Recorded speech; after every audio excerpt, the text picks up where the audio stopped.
Happy Friday the 13th. We're back to talk more Jason.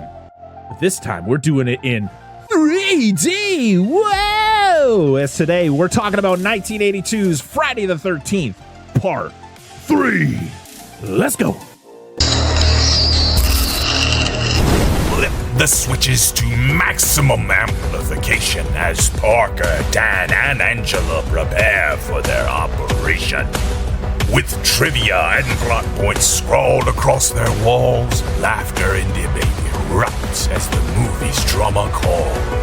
The world may call them crazy, minds gone astray, but genius and passion and madness all dance the same way. Now the show begins to rise from its broadcast realm, and you can open your eyes as we dissect that film.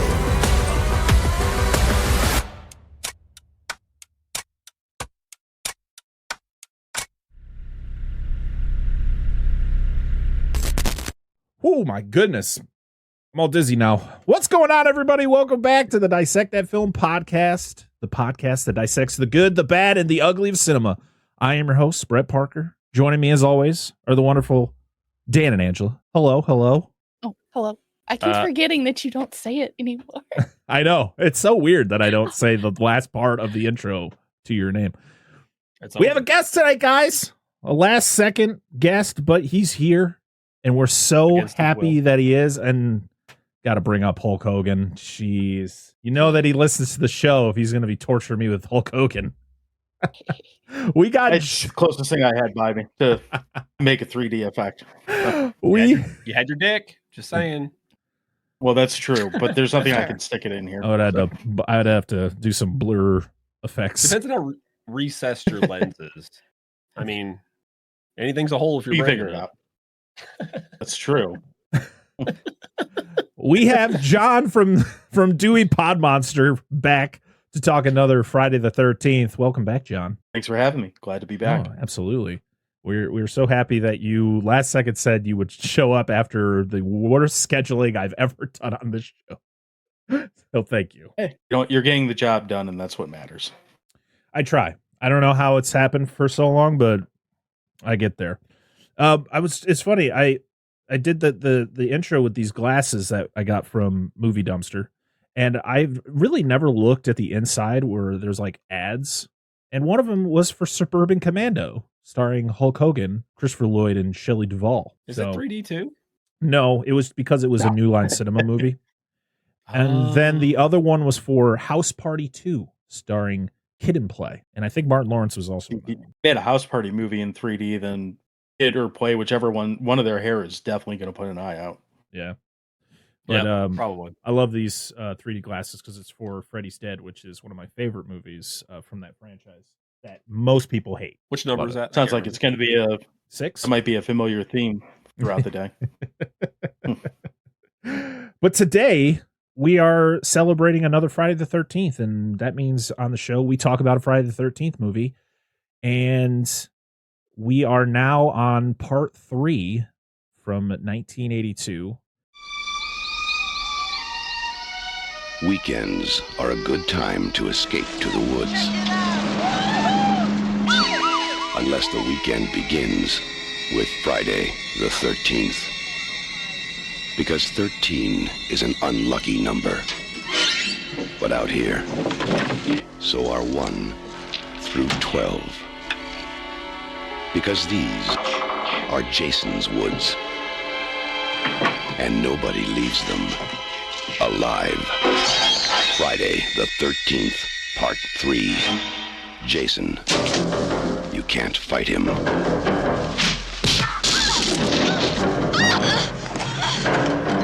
You can't stop him. And now, you can't even keep him on the screen. Friday the 13th, Part 3. When it comes to killing in Jason's woods, Jason will come to you. Friday the 13th, Part 3. A new dimension in terror. It will scare you.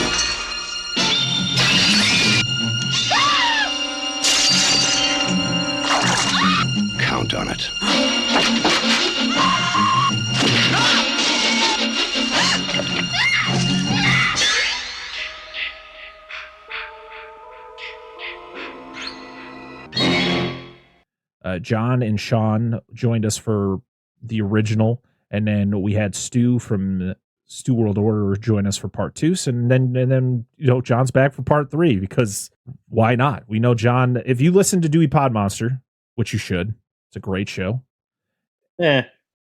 Stop it. I said the words. It means it's true.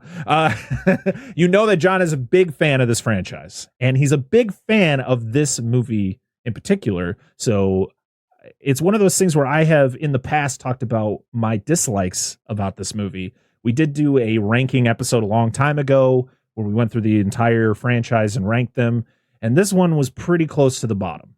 But as we're going through the franchise again individually, we're re-ranking the movies to see if the rankings change, because I feel like they will. Because I think when we did that ranking episode years ago, that was back during the cynical times of Dissect That Film, where we were extra mean to certain movies. And I feel we've matured slightly since then to maybe give movies a little bit more of a chance to not be as bad as maybe we said they were. Will that be the case for part 3? I don't know, but let's talk about it. John, what is your history with Friday the 13th part 3? Oh, geez, where do I start? So, like the majority of horror movies I really love, my love for Friday the 13th was born out of the video store. I started renting them as a kid. That's how I got into them. That's, they've kind of stuck around forever. I've always liked Jason more than his colleagues, I guess you could say, just because I think I like that his movies are less thinky and more brutal. Like, they're just kind of set up to be more of a fun roller coaster ride, as opposed to like Freddy's always trying to like one line you to death, and that's fine, but like it gets old. And Michael that's another series, that a whole different discussion, but he's so up and down from movie to movie as to whether or not he's worth paying attention to. And this one sticks out for me. This particular movie sticks out for me for a lot of reasons. I mean, this is the first one where Jason actually looks like Jason, so that counts for something. This has one of, if not my favorite kills in the entire franchise in it, so that puts it up there pretty good. I'm a total sucker for the 80s 3D gimmick being just like rammed down your throat, and this one rams it down your throat as much as any other movie. It's one of the first horror movies to be done in 3D. It came out the same year as Jaws 3D, and I think this beat it to release by a couple months. So this actually came out at almost a year before Jaws 3. This was even better. Jaws 3 came out in 83. I think this came out around the same time as Amityville 3D. Yeah, well, that movie is not no one talks about that movie, so clearly it's not that good. Yeah. But yeah, there's a lot of things that I like in this movie, and I'm sure we'll get into them in more deep. We'll dissect them, if you will. But I think this one gets a lot of things right, and I think the things that people tend to bash it for, although I understand, I think a lot of it is just kind of like, you came to a Friday the 13th movie, right? Like, you didn't expect to see like The Shining when you got here, did you? So that is true. I think it's as I've rewatched this franchise, I think I've gone into it more with an open mind. Like, yes, we're 3 movies into a horror franchise. I guess I can't expect like a fantastic acting, a really just solid plot. It's Jason running around killing horny teenagers.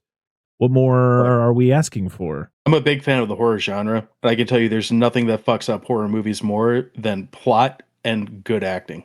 That is true to an extent. Yeah, I mean, you're definitely not signed on to a horror movie and like being like, I think this is going to change. Well, I mean, horror did change a lot. Maybe of now, lives, but not in the 80s. No, it definitely didn't change a lot of the actors in this movie's lives. Because a lot of them didn't really do a lot after this movie. So, I mean, that's kind of the case for a lot of these. So. Yeah, a lot of conventions, which is good for them and good for the fans. But yeah. Angela, what's your history with this movie? I had no idea when I first watched this. I know we've watched it about a handful of times, but that's about... Oh, when I say history, you don't have to remember the very first time you watched it. I couldn't even remember how many times we've watched it. I did watch this with you on stream years ago before we even did the podcast. Yeah. You watch movies before this podcast? Sometimes it was very rare. No, I didn't know Yeah, that was allowed. we used to have movie night in our own Discord before. You had it on I your stopped Twitch streaming. channel. You were breaking the rules. Oh yeah. We did. Yeah. And then we got Oh, fuck that shit. It's all dead. Nobody streams anymore. It's all titty ladies and hot tubs. Don't matter. Listen, Linda, I'm not done streaming. Just like You Friday the stop 13th. Negativity. Very true. Just because you don't want to. Oh, doesn't yeah. mean I don't I'm just want being to. negative. Yeah, stop it. All right, No. Dan. I have What's to- your I have history to- with this movie? Well, I've certainly watched it before. Wow. Good. good. It's one of those again with my cousin. Probably watched it when we were going bombing through the whole series, or like back in the day in one of the whole USA Friday the 13th marathon kind of things, right? That was on the TV. Yep. Of course, I got all this stuff late, but it was just one that I bought. Like we, watched them all, and then I went back and bought a bunch of them on DVD. And this isn't one that like is really high in the rungs for me, like as far as like the Friday the 13th franchise. It's not like that it's particular. I'm not like saying this movie's like shit per se, but it's not a big one for me. So I don't really have a history, I guess. It's there. So it exists? As Yeah, like I to have say? seen it All right. more than once.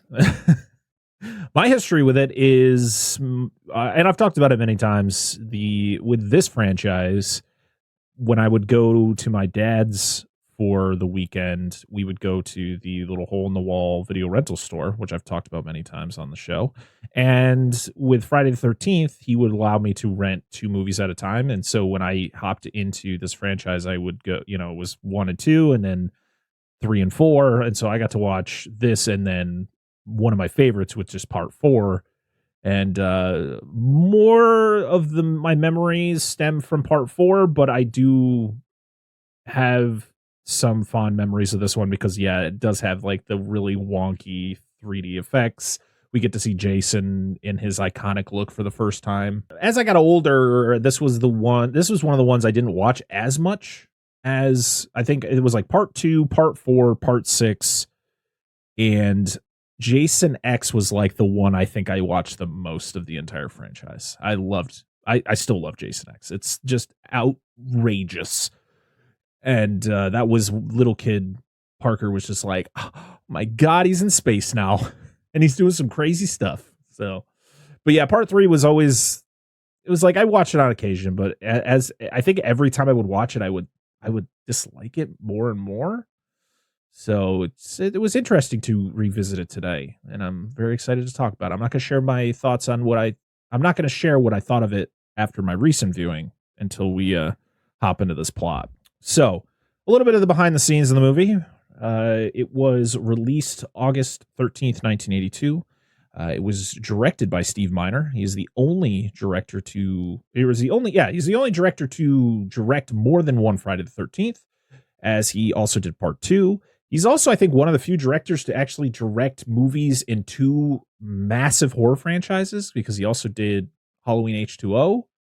We've talked about him a few times on the show as he directed Lake Placid.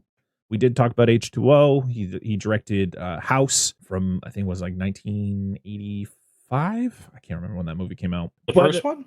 The first House? Wasn't it like the mid 80s? No, that was but that was Cunningham who directed the first one. He wrote it then, right? Wasn't he involved in it? I'm not sure about that, but you're right. I wouldn't think be I've made that. surprised. I think I've made that Cunningham mistake multiple times. All I know is that the the only liar. thing Don't listen to Cunningham him. Sorry. Cunningham gets credit for the OG Friday the 13th, the original House, and then fucking up the Friday the 13th franchise, despite there being 11 more movies after he left. You're right. Yeah, he fucked it up. It's over. He directed the remake of Day of the Dead in 2008. Did you know that, Dan? No. The one with Ving Rhames? And I'd prefer not to know. No, Day of the Dead, not Dawn of the Dead. Yeah. Wait, Ving Rhames they did a remake of Day. Oh, I didn't know. They did a day. They did 2. He's in one of them. Because I know they did Day of the Dead and like Day of the Dead, like Contagium or some shit like that. Yeah. They're both fucking garbage, so I don't.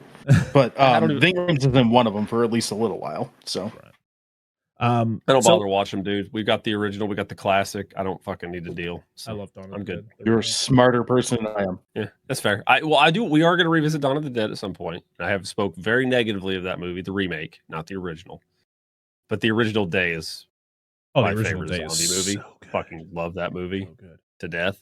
So Back to House. Steve Miner did direct it.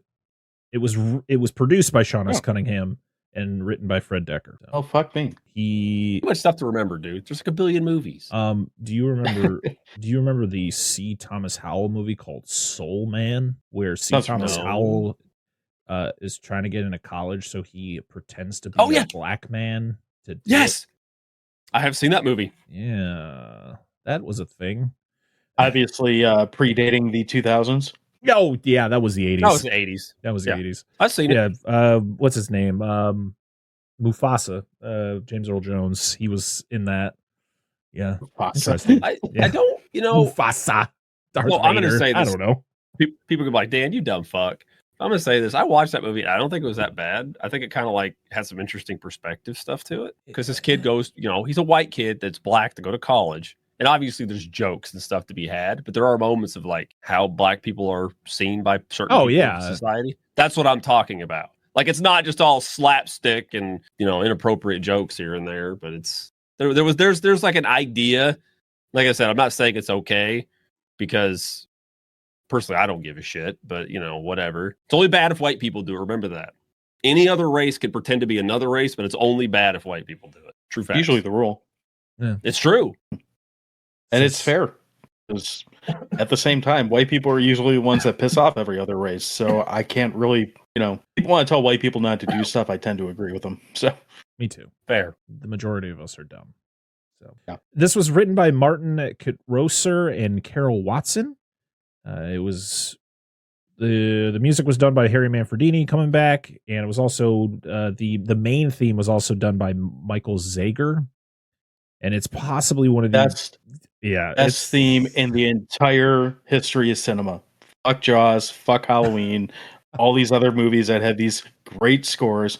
This movie has the best opening score of any film, period. I love the fact that they were just like, this movie has no disco theme to it. Like, there's nothing to indicate like, oh, we're like, it's going to be like a Friday the 13th. There's going to be some disco stuff going. No. It's just the theme is disco. Everything else is just normal, early 80s things happening, but they wanted to try something different, and I enjoyed a lot because we get the 3D title card too, which is great, which is a lot better than just that generic white text over a black background that most of the Friday the 13th movies tend to do. Is Dan dead? Is he okay? Did you have to resuscitate him? Okay. I'm just making sure. He's gone for a long time. I had to purge the sins. Oh my goodness. Hold on my hat. I'm naked. I have no power now. Sorry, I'm going to keep going. The budget was $2.2 million. I mean, $36.7 million. Pretty damn good. I think this is one of the highest grossing Friday the 13th movies in the franchise. Like, of course, based on, when it came out. The cast, we have Dana Kimmel as Chris. We have Paul Kratka as Rick. Tracy Savage as Debbie. This was her last movie. She would go on to be like a news lady. Oh. Yeah, for a long time. I think she probably still does it today. Jeffrey Rogers is Andy, who was a character that I completely did not catch his name up until I think his death, when his name is said like 5 times in like the span of 30 seconds. Catherine Parks is Vera. Larry Zerner as Shelly. Good old Shelly. David Katims as Chuck, which I think was the hippie guy. The fake Tommy Chong.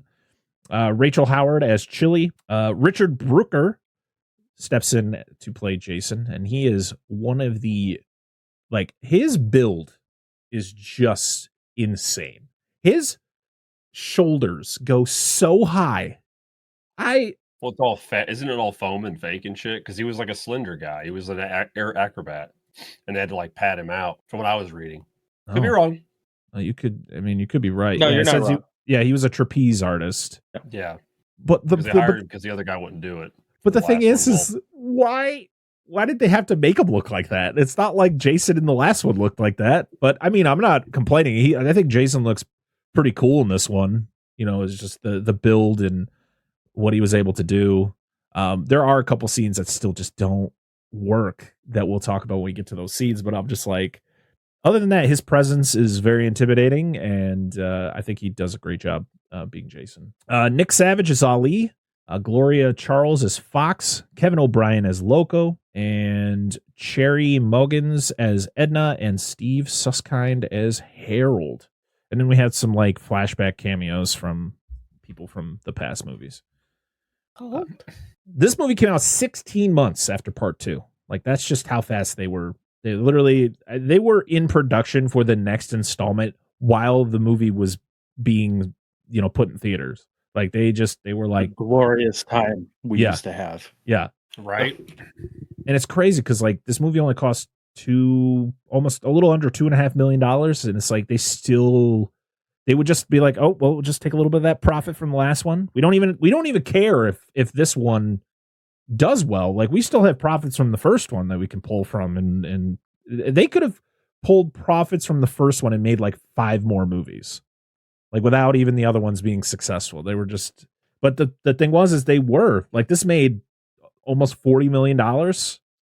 It's like, yep, keep on. They didn't start losing money on this franchise until like either 7 or 8, something like that, and then they sold it to New Line, and it continued to lose money until they basically turned it into part of the Freddy franchise. Yep. Jason X might have made money, I'm not sure, but I know 8 and 9 did not do financially well. I wonder why 8 didn't succeed. Oh, I'm not going to talk about it. We'll get there in some years. We have several years. So yeah, you're doing this tomorrow morning. I can talk about it tomorrow morning if you want. So yeah, this was one of those movies in the early 80s that decided to do 3D effects. Like I said, I think this was around the time that Amityville 3D was coming out, and then the next year would be Jaws 3D, and it was all newer technology because like the 50s had like that 3D like era. It was like from like 53 to 58. You saw a lot of those like what's his name? The director of like House of Haunted Hill. Yeah, I know who you're talking about. Castle's his name.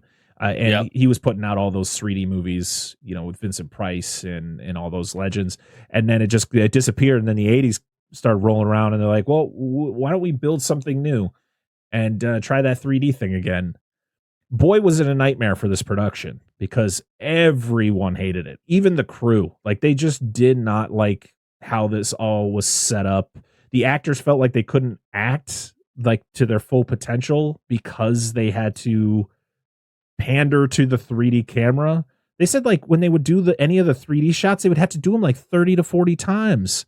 Like, they would talk about like just the wallet throw that Shelly does. Yeah, it's like 50 there's a story times. where Shelly was 47, and the reason why I know it's 47 is because there's an interview with Larry Zern or whatever his name is, where he's like, yeah, they actually kicked me off set because I kept throwing the wallet wrong, and you would think it's an easy thing to do, but it's not. They show him trying to recreate it, and you'd be shocked how impossible it is for the average person to just toss a wallet towards a camera, apparently.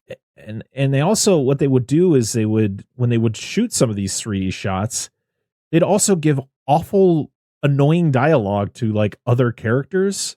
Yeah. And it's just like, what do we like? It's cool. I mean, for the time, I mean, I have never seen this movie in the 3D that it was made in, but I could only imagine how at the time it probably looked super cool. But like when you're watching it in like high definition, you could see like the wires and like just some of the shots. You're just like, was this worth it? You can see that on the old VHS cuts too. You don't need high definition for these. Oh wires. Yeah, they didn't do a great job hiding it. But I was also, they had a very minimal budget, so it was hard to hide those things. This was 1982. This is a 43-year-old movie now. Just wild to think about. But yeah, I mean, I might still prefer like practical effects like this over some of the CG stuff we see now, because at least someone took the time to make that effect, right? Like actually physically make it, as opposed to telling ChatGPT to be like, explode this dude's head, and there you go. But make it better. Okay, no, make it better. Yeah. I mean, Yeah. I totally agree. I've always been a practical effects advocate. Like, I think CG, like I can't denounce CG as a whole. I think if CG is used appropriately, it works. But when you're watching a movie and you can clearly, like, they shoot to a certain scene and they're like, it's a scene in a wide open area, and it's just like, that is 100% all fake. It's just a person on a blue screen. It doesn't look, it like, you got to immerse me into the scene. Like, as much as Avatar is a movie that's like, it, like, I saw the second one, I've seen the first one a couple times. Like, there are movies that I don't really go back to revisit, but like, James Cameron somehow has made CG, like all CG worlds, immersive. And it's like, why can't other filmmakers do this? And it's, again, I know that movie costs like $400 million to make, but at least he used that $400 million to make a movie look good, even though it was 3.5 hours long, which did not need to be. You watch a Marvel movie, like, for instance, I'm like halfway through watching the new Captain America. I'm just like, there's so many scenes in that movie that just take me out, because it's just, they're like in downtown. They're like supposed to be in in a small town. He's like driving through a small town. Nothing looks real. It just looks like weirdly shaded, and it's just, it doesn't take me in, man. Like, when you're watching the original Friday the 13th, and the first character that you see, and she's walking down the street of that little town before she hitches a ride, like, it just, it's real. It's real. These newer ones just don't. It's interesting because there's almost like a sweet spot right around the late 90s. Like, and I know this is 93, but like, if you look at a movie like Jurassic Park, that's like the perfect balance of CG and practical effects, because that's a huge, wide open movie that's managed to take these huge scenes and all the huge settings and still make you feel like you're part of this park. Yeah. And then you talk about a movie like you're saying, like the new Marvel movies, and it just feels like they're doing some, it's like they're all in the sphere in Las Vegas and they just ran around in circles pretending to fight each other. Exactly. It's unfortunate that we've gotten to this point, but what can we do? Thank God for indie filmmaking, and these indie filmmakers that are still using a lot of practical effects, and there's still a few quality people in Hollywood that actually push for. Right. I mean, look at The Substance. I mean, The Substance was a movie that was built primarily on practical effects. They had to use some touch-ups here and there for things, but it's like, it's not taking you out of the movie. Where Deadstream did a really good job with it, of kind of mixing the computer effects and the practical effects to make a really good product. And that one doesn't have the critical acclaim that The Substance does, but it's a really good balance in the genre that makes sense and uses CG to its advantage as opposed to just forcing it for everything. Right.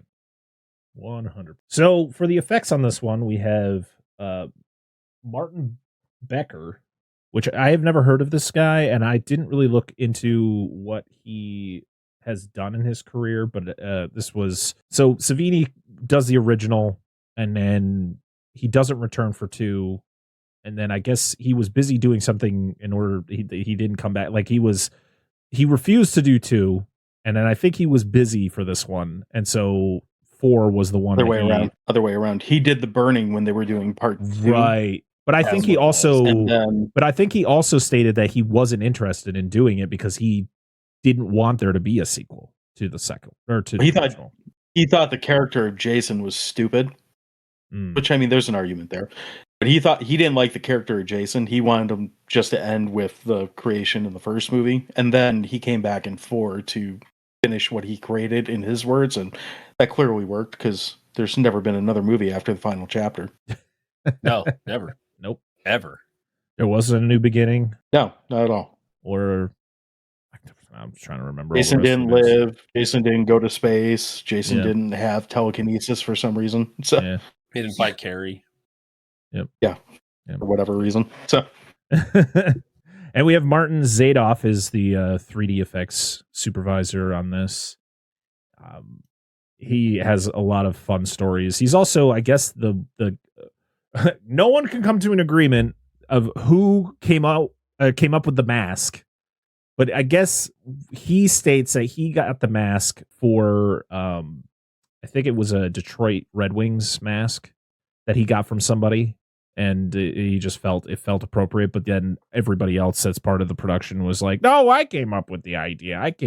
So there's no clear indication on whose idea was to come up with the mask. So just like the design of Jason from the first movie, like 10 people take credit for that too. So yeah. On the Vintage Video Podcast, we'll be reviewing every single wide release of the 1980s in chronological order. Over 250 episodes to enjoy and thousands more to come. John enters the store now to order another can of ether. I picture him outside like Homer with the gasohol. One for you, one for me. I also like to think about that the kids renew their vow not to talk about the murder By murdering someone. They're taking a blood oath with someone else's blood. This stuff is 7 times more powerful than uranium. And they open up the vault that it's contained in, not wearing any kind of protective gear. Yeah. And it's wooden crates. Wooden crates. It's like the guys in Chernobyl picking up the graphite rocks and going, because there's rocks. Hugging the elephant foot. Just like, oh, this thing's smooth. It's so warm. He turns to dial the number from the classified ad without even thinking about the numbers.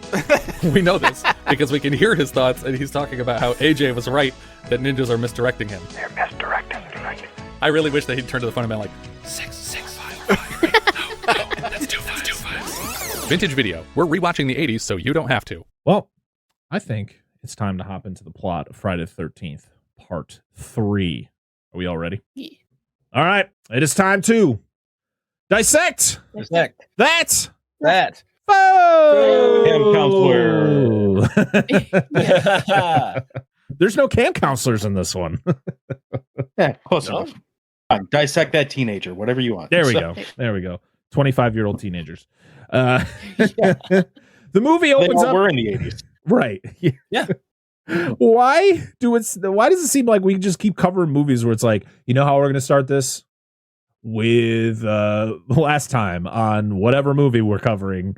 It's literally last time on Friday the 13th. Because it's literally the entire ending other than the extended ending of the second part. But it's Ginny going to Jason's shack, pretending to be his mom. You know, Paul attacks. Attacks Jason. Then she ends up attacking Jason, but then it just shows them walking away. But then we see Jason like slowly move, and you're like, oh, okay, he's not dead, everybody. And then we get 3D effects, 3D credits as the Friday the 13th Part 3 come out of zombie mom's eyes. We are then as you do. Yes, exactly. We have to have Mama Voorhees there in her melty face, drunken head. Yeah, I just had one of them just to have he like actually shrunk her head, and it's like a keychain on his shirt or something. Yeah, that'd be great. It's the necklace. Yes. Where's your mom? I have her with me always. No. He keeps his mom's head in like his inside of his rib cage. Oh, like what's his name? Victor from Underworld, where he kept the key. I think that's how you get sepsis. He'll be all right. He can live through anything. He's fine. That is true. He's not a zombie yet, though. Give it time. We are at a grocery store / convenience store, just Crystal Lake store. And we meet Harold, who is just hanging out with the laundry, and then his wife's just out the window with her curlers in her hair. She's like, Harold, stop being an idiot! Put the laundry in! And this is where we get the first bout of 3D, where he's got the pole, and he's looking straight at the camera to make sure the pole is in the shots. It's so good. You know what this lady reminds me of? No. Reminds me of the lady Gone in 60 Seconds. The guy gets his car stolen. Hey, that guy stole my car. Too bad he didn't steal your old lady. She's in the house with her curly. Go walk the dog. Yeah, that lady. I wouldn't have never thought of that before. Yeah, me either. Nope. That's what I love. It's what I do. There we go. So we then have a newscast of the murders at Crystal Lake. The newscaster is Steve Miner himself. And fuck him. He talks about all the murders. There was 8 people that died. And Ginny is being sent to the hospital because she has injuries, and Edna's on the couch with her. She's knitting something, and she's like, "Oh my god, that's like right down the street." Even though this is technically California, this was the first Friday the 13th that wasn't filmed in New Jersey, so they had to build, the place that we hang out at for the majority of the movie by scratch. And it still was Had to build convincing. the It was lake, too. practical. it is pretty. Had to It build the was real. lake too. Yep. Yep. It was more like a But the lake looks swamp. like shit at the end of the movie. So It does. It sure does. It doesn't even look like a lake. It looks like a little pond. Like a it is. bog. It's like a mud hole. So. Yeah. Like when you watch the first two and you actually see this like massive lake that they're on, just like it fits. You know, and then they- see this like a hole in the ground filled with water. They paid like 2 interns $50 to go out there with shovels and just dig a giant hole in the middle of the woods. So You Oh, better yeah. pay me more than $50 to dig that massive piece of shit. this is 1982 $50. That's worth like at least $75 now. Dude, jobs were tough back then. Finding a good job back then, it was hard. They would have taken that money. My dad used to tell me in the early 80s, him and his brothers used to walk cornfields, like looking for issues and stuff with the corn. And that's literally all they did because it's the only kind of work they could find. I mean, you did Jobs are grow up tough, in the man. Cornhusker state, so I feel like there was a Well, lot of corn. There Yeah, is, but I'm right. just saying, like, just in general, like, it was a bad time. It was a really bad time for the economy. There was a lot of inflation, kind of like now. I was going to say, it's got surprisingly similar. feels It's very actually similar. extremely similar. Yeah.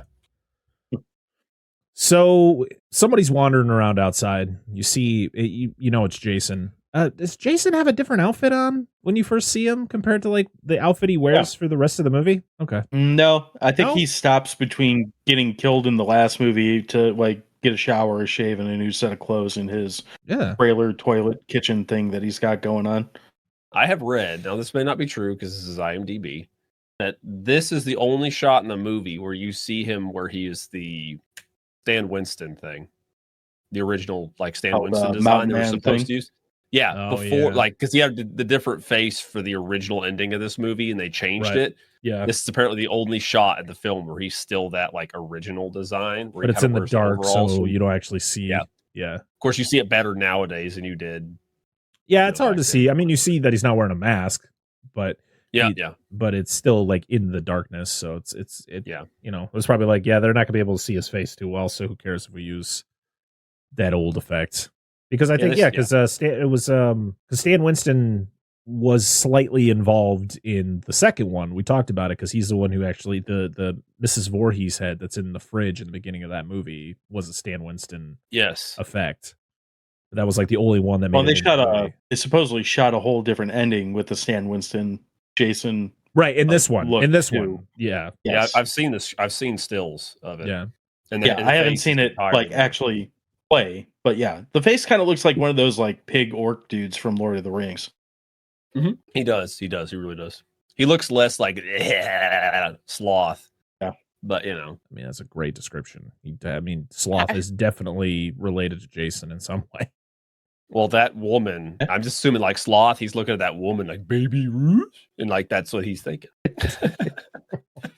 He just hasn't found Ethel yet. That's the problem. So Ah, That's it. yes. That's the one. he's got 2 more movies to go before he finds Ethel.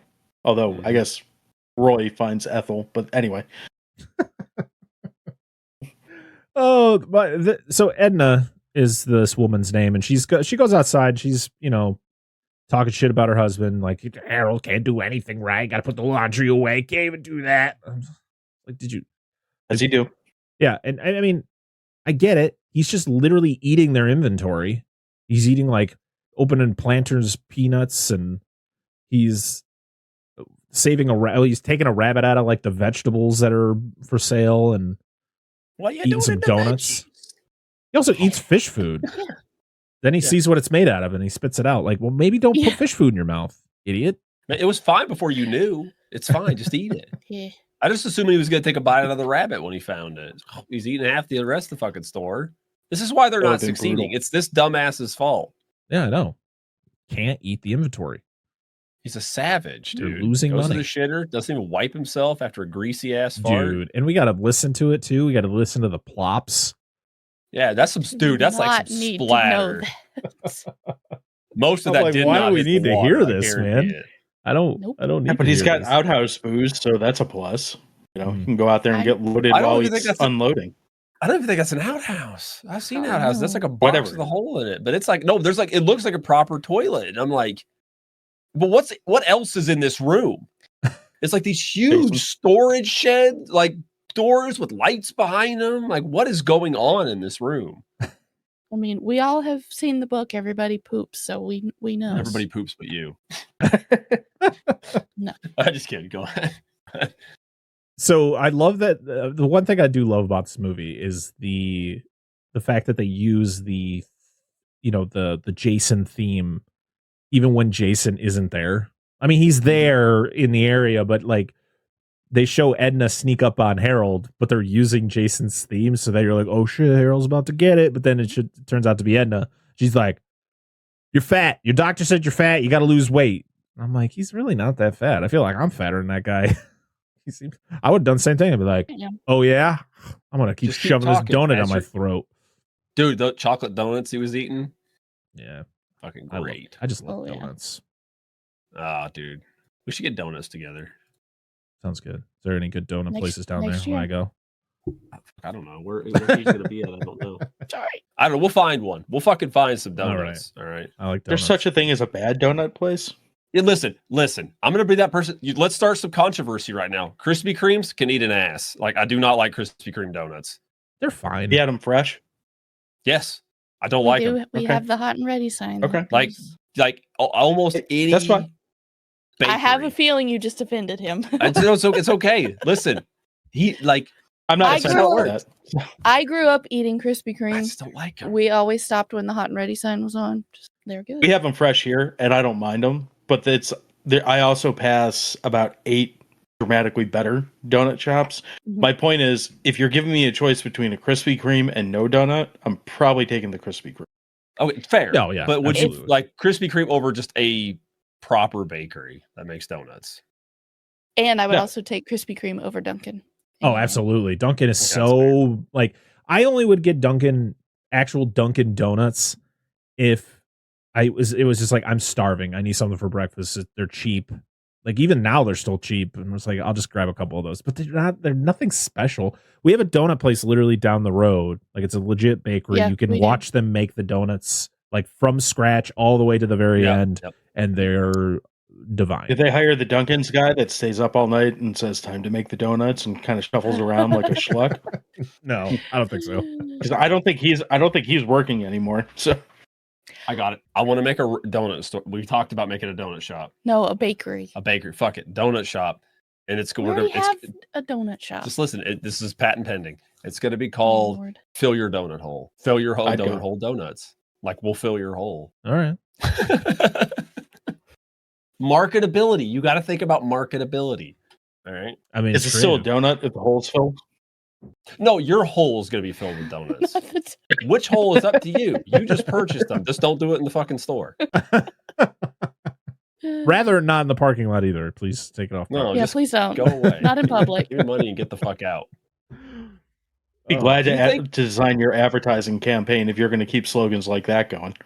Right? So do you, hot take, because I don't know where everybody lives, but if anybody has states that have legalized marijuana, like if they're in that state, do you think they should, there you go. Do you think marijuana shops should have like a hot and ready sign? Could like trigger something mentally, like, dude, I need weed. And like they go buy the weed. Or you could just have one every 5 feet and people know. People know. That's true. That's what happens. So that's what happens when it gets legal in your area is they open up every 5 feet. So to totally go on a tangent here, please. One of the dispensaries by us, they just started letting the Girl Scouts just park in front of the door. Yes. So when every Saturday you pick up your stuff and there's like these 8 to 10 little girls that just start ambushing you with like cookies.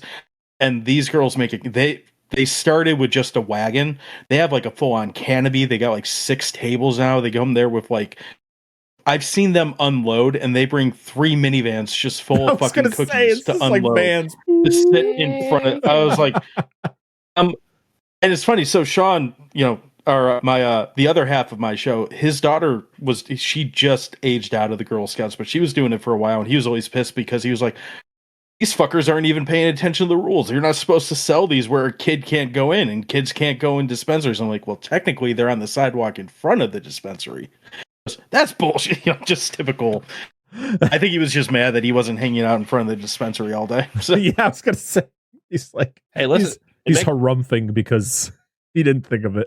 I said, I was like, they should get their entrepreneurial badge just for that because that's a genius idea. So I think the parents would tolerate it a lot more too. Like, I don't mind being out here all day. Just go buy some. I'm going to go ahead and smoke this. You stand over there by the road and don't get hit by a car. See, that happened close by when we started being able to sell stuff here. It's a certain percentage. And they don't even allow that now. They're still here. I know. Listen. But they set up outside of one of the buildings. I haven't made a lot of money. Fair. I have no interest in marijuana. I don't give two shits about it. But they should legalize it because it's no worse than some of the other shit we have legally here. And we would make a fucking killing on revenue as a state. Just fucking do it. No, they don't. Agreed.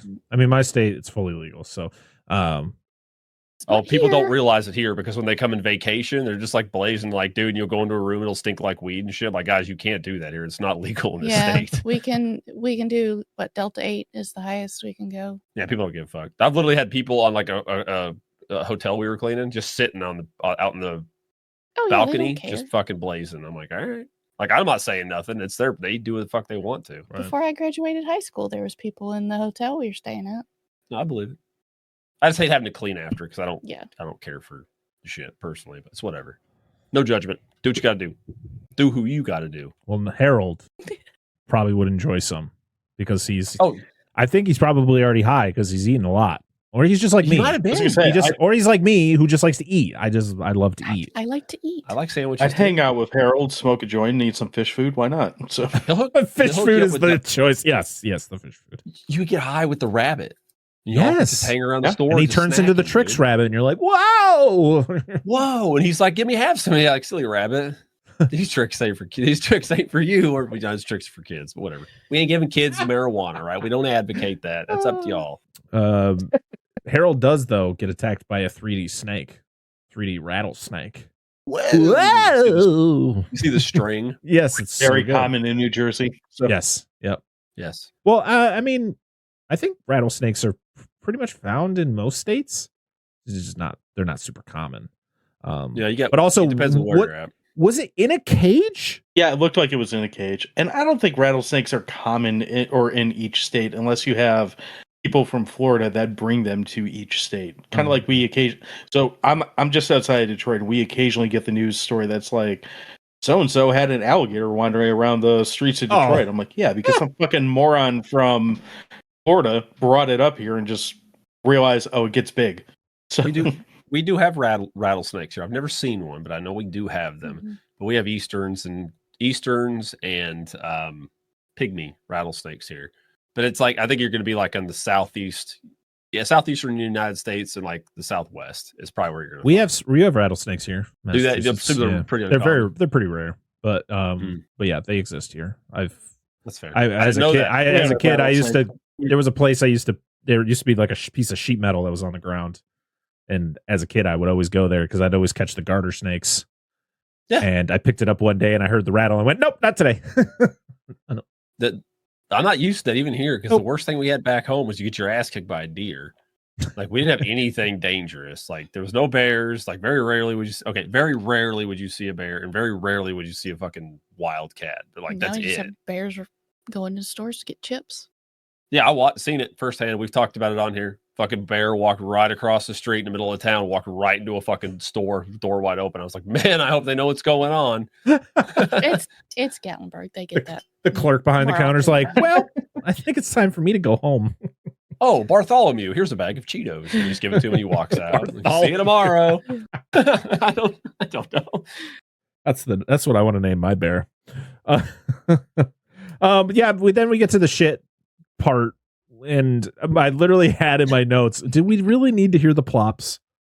I guess so. It's like the greasiest shit ever, dude.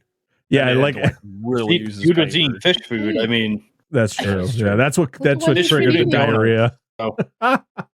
Fish food and donuts is not exactly a healthy diet. So. No, that triggers the diarrhea real quick. I would think so. But then he gets up, doesn't wipe, as Dan said, and he goes to the door. It's okay. He dies like literally immediately. Yeah, but you're gonna die with like shitty cheeks, and you got that. I don't know, man. It's Harold's problem. Fuck Harold. Yeah. Well, But he does get the- underwear could have doubled his fucking ass wipe. It's like this big fucking. Just turn it inside out. Look, the dude's wearing a wood plate on his chest, covering a blood pack. He doesn't have time to wipe his ass. He probably can't even reach with all that, like, shit there. No pun intended. I love the pillow piece of wood that's underneath his shirt that you could clearly tell. It's like, all right, that's fine. So we needed something for the knife to go into and actually stay and not fall. All right, got a cut. Okay. Like just had like a film cut scene change when that happened. Like, ching. No, 3D. Whoa! I don't think that scene wasn't even in 3D, but we do get a 3D mouse. We get the mouse on the machete or whatever is like sticking out of the wall. It's like terrifying. Yep.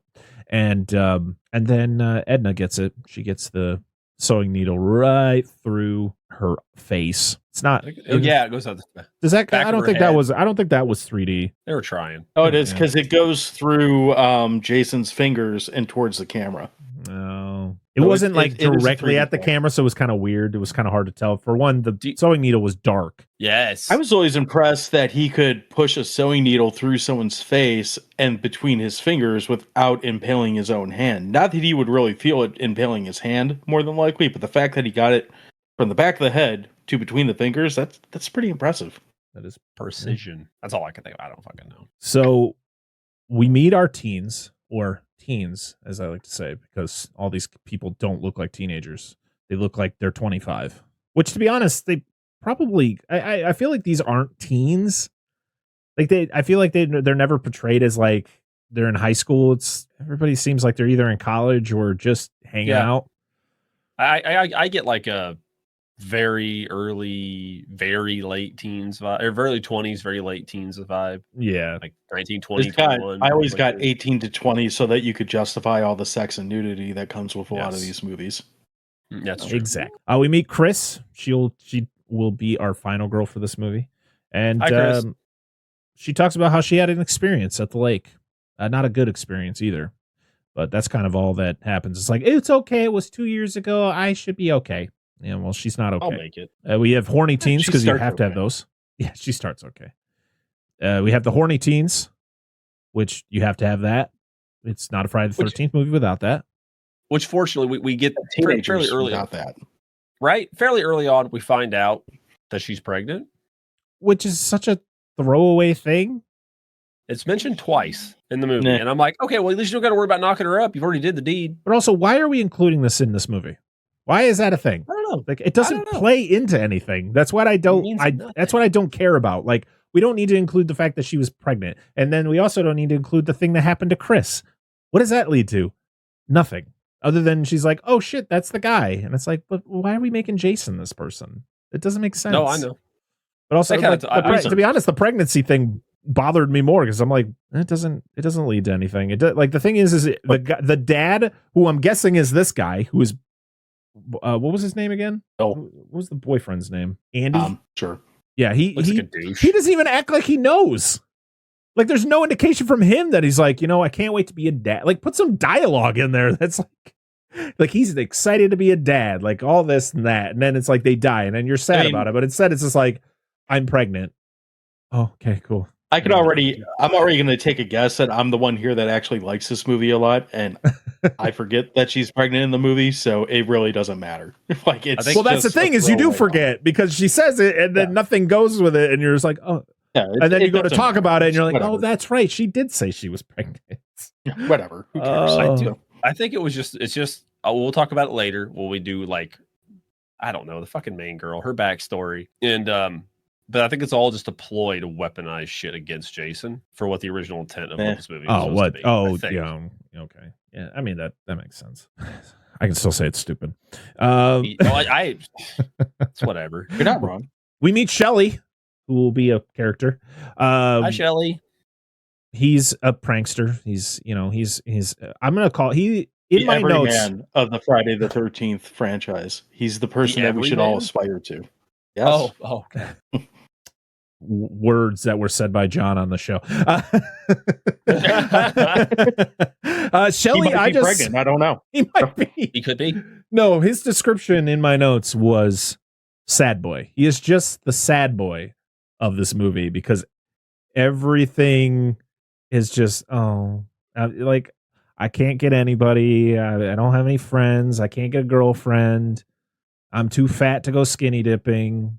Which I'm like, you're not that big, dude. Like, what is going on here with these people? Dude, by 2025 standards, he's like what I aspire to. So Yeah, he is me. Like, I feel like I am probably the same size as him right now. I mean, I do slightly consider myself fat, but I guess that was the fat kid back then. I don't know. But times have changed. Right. So they're picking up a girl named Vera, who I just like this random exchange between her and her mom because she's Spanish. She's just like, they're just yelling at each other in Spanish. And she comes out. She's like, yeah, everything's fine. Let's go. She's like, oh, all right. I guess we're going to go. I guess everything's cool. And then we meet the stoners. I can't remember their names. Scooby and Shaggy. Yeah. Chong and Chili. Yes, there you go. And they're just hotboxing the van, which I love that they think it's on fire. I was like, did you not realize? Were they not back there the whole time? Like you didn't know they were smoking it up back there? Nope, I guess not. Like you couldn't smell that from a mile away. Right. Oh, fuck, dude. Like, what is that? Did you run something over? So they are on their way to the lake. They're going to her lake house or something like that. And the cops, they have cops behind them. And then they have this whole thing, very Super Troopers like, where they're like, we got to get rid of the weed. We got to throw it out. It's like, oh. And then this is where we get they offer the joint to the pregnant girl. And she's like, sorry, I can't. I'm pregnant. And it's like, oh, okay. And then being responsible. The one guy, yeah. And then the one guy eats Andy it all. Jumps for it. Mm-hmm. No, Chong eats it all. Andy jumps for it. Then Chong starts eating it because of the cops. Yeah. But then they pull over because they're thinking they're getting pull over. I can't pull over any farther. You know what we're going to do? We're going to sit here and watch you smoke the whole bag. Oh, please. No. Schnozberries taste like schnozberries. So the cops weren't for them. They drive right by him. And then, of course, like Chuck's like, son of a bitch. Just ate all that weed. But we also have It's a shame that never. It's a shame that never catches up with him. Like No. I don't know, 30 to 40 minutes after he eats like 4 pounds of weed. Yeah, exactly. I haven't blinked in 2 hours. Help. He should have been catatonic for pretty much the rest of the movie, and he also takes a shit. So I mean, maybe that's all that happens. That would have been great if he was, and he just at the end of the movie comes to an end, and he wakes up, and he's like, "Oh, It was all a dream. Oh yeah. no, it wasn't a dream. He just like Jason He survived because he was sleeping the whole time. Because he was, they just assumed like this. Jason has rules. He doesn't kill you when you're sleeping. That's Freddy's job. Yeah, that's true. He's like, this isn't my area. He's like, you got to be awake. If I see your eyes open, you're fucked. Yep. Better keep those eyes closed. It's like, was it one of the Friday the 13th where there's like Jason like wanders through the, oh no, it was the original when Mrs. Voorhees is walking through one of the cabins and there's a bunch of little kids sleeping. It's like, they don't kill. Oh yeah. They don't kill the kids. They don't kill you when you're sleeping. There's rules. Wait till they're a little bit older. Come on. And one of those Jason, rules gets broken in this movie, and I'm glad that they just completely ignore it for the rest of the franchise. It's like, no, Jason does not need to do this. It's a stupid thing. So they drive by the shop and they see Edna and Harold's bodies getting thrown into the back of the ambulance. I love these guys. I love cops in these movies where they're just so nonchalant. It's like, hey, yeah, we got to go. Let's go help them out with the ambulance. Like, because that's just their job. Yeah. I mean, it could be like how they progressively get dumber as the franchise goes along. I mean, we get one of the best morgue scenes in the next entry. So, yeah, it's good. I'm very excited for that one. With exercise videos? Yes. Yes. Yep. It's good stuff. So they're driving to the lake, and there's a dude just laying in the road. And I called him Fake Crazy Ralph. And he gets up, and he's like, you all are so nice. He's like, but I'm going to warn you. And then he whips out this thing, and they're like, what's that? And he's like, eyeball to the camera, 3D eyeball. Even though it looks like cotton, like just a bunch of cotton. It does look kind of like a used tampon. So. It does. I was wondering, because they showed a dead rabbit on the side of the road. I was like, did he take the eye from the rabbit? Is that like real? I don't know. He was busy warning people. He doesn't have time to care about where he gets the eye from. He has to go warn these Utes. This is David Wiley. He would later show up in a movie called Society. Oh, that movie. Yeah. Gross. So we again get the fake out where the theme starts to play like Jason's going to attack somebody, and then it's not Jason again. Because it's them showing up to the cabin, and it's Rick inside looking out the window, but you clearly know it's not Jason, but they're still playing his theme. Like, when did Jason start wearing like long sleeve plaid shirts? He's looking dapper. I wish it was him. I wish he just had this crazy look. He's like, it's not me. I do need something to cover this face, though. Got to find that. That's the most important thing. It would be funny if they put Jason in a really nice cardigan and just put it over his shoulders, kind of like Rick does. Yep. Why? I never understood why people do that. It's so goofy. It's for warmth. It's it. Okay. How about just wear it? Summer? Weirdo. Yeah. Who knows? Well, we never know what season it is. Because a lot of times these movies weren't filmed in the season that they take place. Hence Tremors. Yep. This movie was as well. Apparently it was filmed in like January. Yep. February. As were most of the Friday the 13th movies. They were filmed in like the colder seasons. Like we talked about in part 2. You got to have them ready for fall. So. Yeah. Do it where it's warm. Please. We're in California now. So Great. Northern California. Yeah. It's a little cold there. So they get there. Chris goes into the house and gets full on assaulted by Rick. Like he literally like grabs her, pins her to the wall, and just starts sticking his tongue down her throat. And I was like, I get it's your boyfriend or whatever, but golly, I would have knocked him in the nuts. The fuck is it? The 1950s again? What the hell? Hey, he deserves to get knocked in the nuts because he basically after that is like, I could have been like fucking Betty and Sally and whoever. Like he basically lists off all these other women that he could be like buried in. Instead, he's like, I'm here with you, shoveling hay around. And she's literally just like, oh wow, I feel so special that you chose me over those other women. Like, oh, go get them. It's like It's not a compliment, dude. What kind of conversation is this? You find out that it's been 2 years. Yeah, that's true. You find out it's been 2 years since the incident that you have yet to find out what it is. And she's like, I feel like it's been way longer than that. Okay. 2 years is 24 hours. Like something happened yesterday in this movie time. And then you get this weird line from Rick where he's like, you don't even say hello. I'm like, you attacked her. You assaulted her when she walked through the door. Isn't that a hello enough? Psycho. I don't like Rick, like at all in this movie. He's like one of the worst characters. He's worse than the bikers. He's like Paul Holt if he was like if he wasn't the quarterback of the football team. Yeah, Paul Holt was cool. I liked Paul Holt. Paul Holt was cool. For one, his name is Paul Holt. Paul Holt. And that's how you have to say his name every time. Yep, have to. So, yeah, you get Rick is really horny, and I get it. Like, if you're in a long-term relationship, at some point you want to get some, but like, bro, she literally has told you that she had an experience that like she's not ready for. So you either gotta wait or maybe have that sit down and be like, listen, maybe we should move on from each other. This just isn't working out. Okay. And I get it. You shouldn't. It's not you, it's me. You shouldn't primarily break up with somebody because you're not getting any. But like Rick, the way you're going about it, not the right way. Not good. Oh, but in her case. But then he takes off his.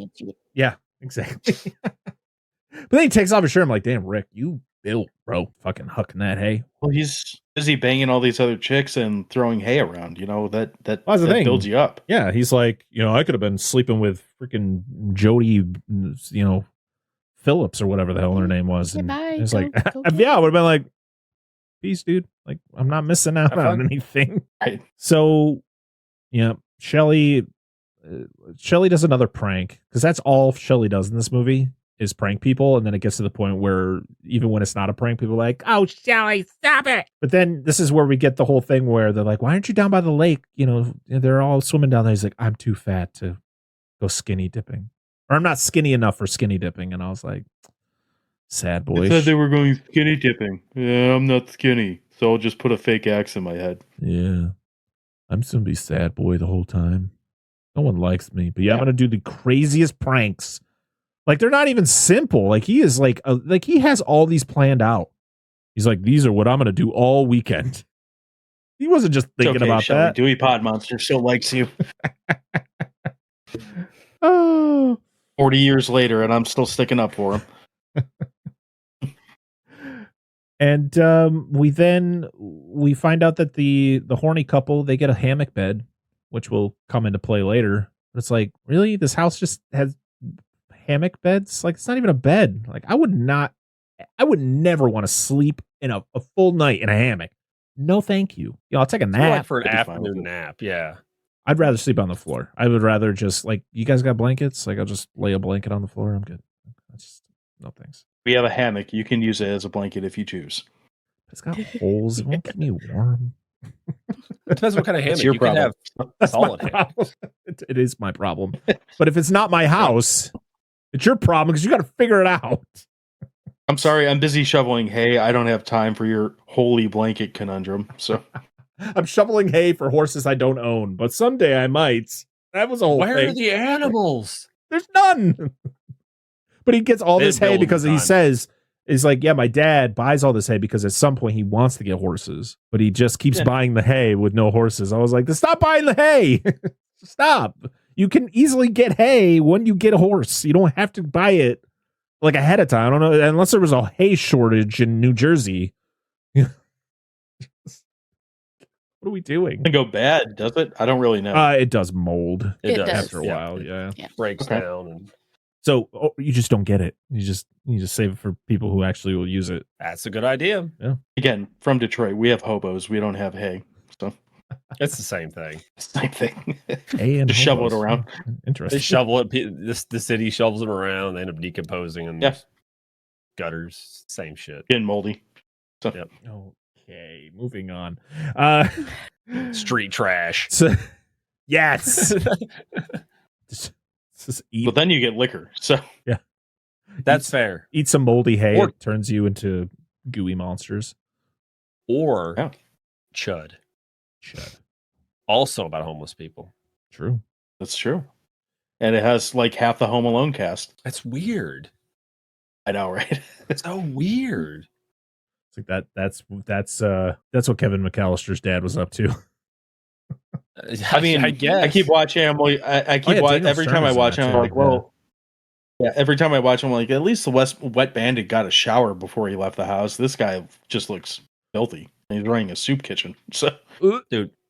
When I see, what'd you say? Daniel Stern's his name, Yeah. right? Yeah. Right. When I always see call him him in that- David Stern, and then I realize that's the NBA commissioner from a decade ago. So Fair. I can't. No offense to him because I love the guy to death, but I can't help but think of Sean from Movie Dumpster every time I see him in that movie. I'm just like, Sean. I'm not trying to shit on the guy. Just who I mean, think him of. and Joe dressed up as the Wet Bandits, and it was like pretty good. It was like they looked exactly like the characters. Like That's Joe fair, did a that's pretty fair. good Joe Pesci. So Spot on. we hear screams from the house. They go in. They're like, "What the hell's going on?" Chris opens up the cabinet. Who is it? Oh, Shelly with a freaking axe in his head, and he falls out. And the thing is like they find him. He falls. He lays there for a good like 2 minutes as everyone is reacting. Like, I love Rick's first reaction is, "Chris, we got to get the hell out of here." Like they're just gonna leave him. Are they gonna him. get It'll help? be fine. Well, if he's dead, he's dead. He's got an axe in his head. they heard the news, and they should just get the fuck out of there. That is true. They start burning the cabin down. Like there's like gasoline. Woof. It was just a joke, guys. Woof. Shelly comes out with his shirt on fire. God, that prank didn't go very well. They just push him back inside the house. Let him burn with it. Like we don't know what happened to him. He was Must dead have the been whole sleeping. time. It was that guy Joshua. He came by here. So Yeah.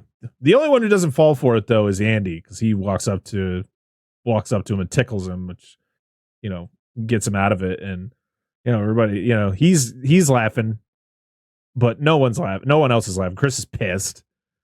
And this is where I think Rick's like, "Your friends suck, by the way. Like, I don't like your friend. Like, why did you bring him here? Like, especially this one guy. Like, what is he doing? Just causing so much problems." And because then right after always that one guy in the group. but the thing is Every about group Shelly, has that guy. okay? Listen, I would like Shelly more if he just continued to do, like, when he gets caught doing the prank and everybody's giving him shit, like, just own up to it. Instead, he turns into sad boy again. Like, no one likes me. Everybody just mean to me. I don't have any friends. I was like, well, stop doing this stupid shit. And I like how Vera tells him that later. She's like, I like you, but not when you're doing this dumb shit. That's the only way people like me. Like, no one likes you when you do it. So what are you talking about? Shelly's logic is non-existent. No, not at all. So, No, but he believes in safe sex, so he's got that going for him. Yeah. He does. He is safe. That's correct. I do love when Vera's like, I got to get the hell out of here. Can I borrow your car, Rick? And he gives her the keys and they go out and Shelly runs up and he's like, can I go with you? You know, I really want to go with you. And she's like, she just drives away. But then she stops farther up and then he runs and he's got that like goofy little run that he with those tight ass pants. Like he is like, you know, he says he's fat, but he's like wearing those like those form hugging clothes. And I'm like, clearly you're proud of something there, Shelly. He's got some junk in his trunk there. He ain't wearing no Shelly husky packing jeans. back there, man. And I just love how Rick just stores his car in the barn. Like, okay, sure. I like how he just gave it to some fucking rando. It's like, yeah, here, we drive just met 30 seconds ago. Here's my car. Yeah, Rick, fix your fucking tail light. The left one's out, you dipshit. That is true. So I mean, they were going to get food and stuff. He probably just wanted, whatever they brought back. true. Yeah, he's like, just go do it. I don't want you here. So yeah, they go to the grocery store or to this to a store, and the freaking cashier, she's fucking brutal, man. It's like going to pay for it. It's like, Racist. we don't take no goddamn food stamps. And she's like, oh, okay. Hey, Shelly, I need your wallet. And that's when you get the 3D like wallet through. Racist, man. Racist. And she's Hispanic. Is that why she gets okay? I've heard No, I'm that. serious. I think I've heard that's people why. say that before. I've heard Yeah. people claim that there's a little bit of subtle racism to that comment. I never picked up on it, but I don't think I'm the right demographic to pick up on it. So That's what I I've can heard see where too. people are coming from with it. I have heard. You're not the first person I've heard say that, though. The funny thing is you like these bikers are in there, and of course the whole thing is he throws the wallet, is on the ground, and then Fox steps on it, picks it up, and then it's like takes the condom out of there and has to say, was this your rubber? Which I guess the I love how actress did inclusive not. this gang of bikers are. Yeah, we have because we have Fox, we have Ali, and we have Loco. Which Loco you don't see at first. You don't see him until I think a little later. He's in the background. Is he in the background? I think I missed He's him back because I think it there was with like Oliver. mostly they focus on Fox and Ali because Ali's the one who's outside when they go outside to leave, and Shelly is, in the car and he accidentally backs into their bikes and he just throws whatever he's holding down. He's got the chain, and then you get this whole thing where Shelly drives straight at him and stops and just sits there. Back up, bro. Get the fuck out of there. Drive through him. Drive through him. He's Yeah. just another murderer in a state or a city that's had like 9 of them in the last 24 hours. Go through the dude. It's a normal situation in this part of town. But he does the whole thing where he I think in the stops. big scheme of things, a little vehicular manslaughter is like nothing compared to everything else that happened the day before. They just Very group true. it together. Yeah.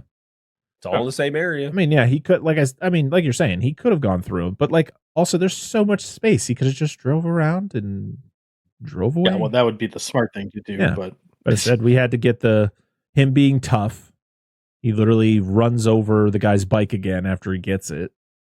And that kind of, I think, is the whole thing where like Vera is like, oh, maybe I do like this kid. Yeah, he does brave boy stuff, almost Yeah. murdering people. Yeah. I do like, though, that while they're. Go ahead. I like how he runs over a motorcycle with a VW bug like that. That's going to do more damage to the bug than the motorcycle, but whatever. It's worth a shot. Yeah. I didn't say he shouldn't do it. I'm saying it would do it's more fine. damage. I do love while I they're don't getting disagree. picked on in the store, though, the theme is playing. It's the only time like the theme is playing over a scene in the movie. Because you either have it in the opening credits and then it gets played again at the end. I was like, oh, okay, I guess this is an interesting touch to this just random bullying scene at the store. We're Makes back. sense. Yeah, we're back at the house and we get more 3D. We got yo-yos. Whoa. And this is what I was talking about earlier, where there's like just random dialogue that the girlfriend has to say a bunch of times while he's doing it. And it's just like, okay, we get it. We can stop yo-yoing now. She's like, I'm going to get that. I'm going to cut that string. Stop that. Don't do that. And I'm like, oh my God, please end. Let's move on to the next scene. So the bikers show up and they siphon the gas out of the van. And they're with a lit cigarette in their mouth. Yes. Ali has a Ali lit cigarette. calls him out on it. Yeah. Well, no, it's Loco that has it, isn't it? But It's does Loco. Ali not have a cigarette in his mouth Loco while has- he's no. siphoning? No, Loco has a cigarette in his mouth the entire time until he dies. Oh. Well, because Ollie sees him with it while he's trying to siphon the gas. He's like, "Come over here." He's like, "No," because he's gonna do it. And then Loco comes up. He's like, "I know how to do this." And he takes a cigarette out of his mouth and flicks it out of Loco's mouth. It's like, you don't do it while you're fucking siphoning gas, you dipshit. What? Why not? I mean, That sounds it's like a safe. great idea. Open It could've made a flame cool near effect. gasoline. Yes, that would have been great. Just imagine that. Like that's all it leads to is just them blowing themselves up.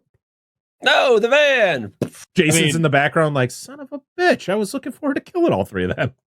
Yep. Shit. I worry about that every day at work. I'm not Oh, complaining about what happens to him, but it would have been pretty funny if they had just had a random dumbassery van explosion. Just straight up comedy. Like, nope, no one saw that coming. But here we are. So I love Jason just peeking out from places until he gets the mask. He's like in the barn. He's just like, all right, Peeking, those three dead. peeking All through right, the glory hole. bye. Goes back. Just an eye. Well, two of them are He dead. gets poked One in of the them's eye. Oh pretty God. dead. That's why you never Yeah, put that- your eye up to a glory hole. Yeah, that's true. Oh, so speaking of which, we're at work. I gotta say this. Whoa. We're at work. Hold on, this is relevant. So we're at work and we're standing there, and there's like a pole, but there is a piece of painting tape about face height. And I'm like, why is this here? And I'm like, I go to peel. There's nobody painted anything. It's just a square. And I was like, I bet you peel it off, and it's the glory hole to Narnia. But the dick comes from Narnia, not because it's head height. Who the fuck's tall enough to use it the other way? What's James McAvoy's character's name in Narnia? It's like No. fucking Plumpkin or something like that. I don't remember. I have no idea. I just want to make this weird. This is literally a conversation we talked about at work. But wouldn't Jason's, Things if he's y'all talk looking about. through, wouldn't need to be like one lower than the other? Well, he's only looking Like- through one. You just be But I'm one just eye. saying, if you had him, Yeah. He had to drill. Just tilt his head. whatever, that works. Had to That's true. drill That's true. uneven holes in the wall. Guess he'd have weird glasses. Hey. Join the club. That's what Oh we do. man, I just love that they're supposed to be sneaking around trying to burn this barn down and cause chaos with these random people. And Fox is in there exploring the barn, and then it just randomly starts swinging on the rope like wee. Like, where is everybody? No one's hearing this. Nope, nobody. All heard a right. damn Nope. thing. Sure, but then you get the cool shot where you see her swinging, and then he looks away for a second, looks up, and she's gone. Yeah, And which is so cool. he's got to explore, and this is where we get the visual of her being pinned up to the beam by the pitchfork, and then then Jason stabs Loco with another pitchfork. Loco. Yeah, and I love that you can see the padding for this one too, because it even shows the back where they actually had to insert a back piece that had just the tips of the pitchfork showing. And Ali, he's like, what the hell is everybody doing? We're supposed to be burned down this barn. And everyone just disappears. So he then goes into the barn, but he's got the gasoline. And I literally put my notes. He gets locoed because Loco just drops from the ceiling and lands on him. Dude, that's gotta hurt, man. All that dead weight just falling on you from like a good 10, 15 feet. Yeah, you're not just getting up from that. You're just like, well, I think I broke something. Something is definitely broken here. Yep.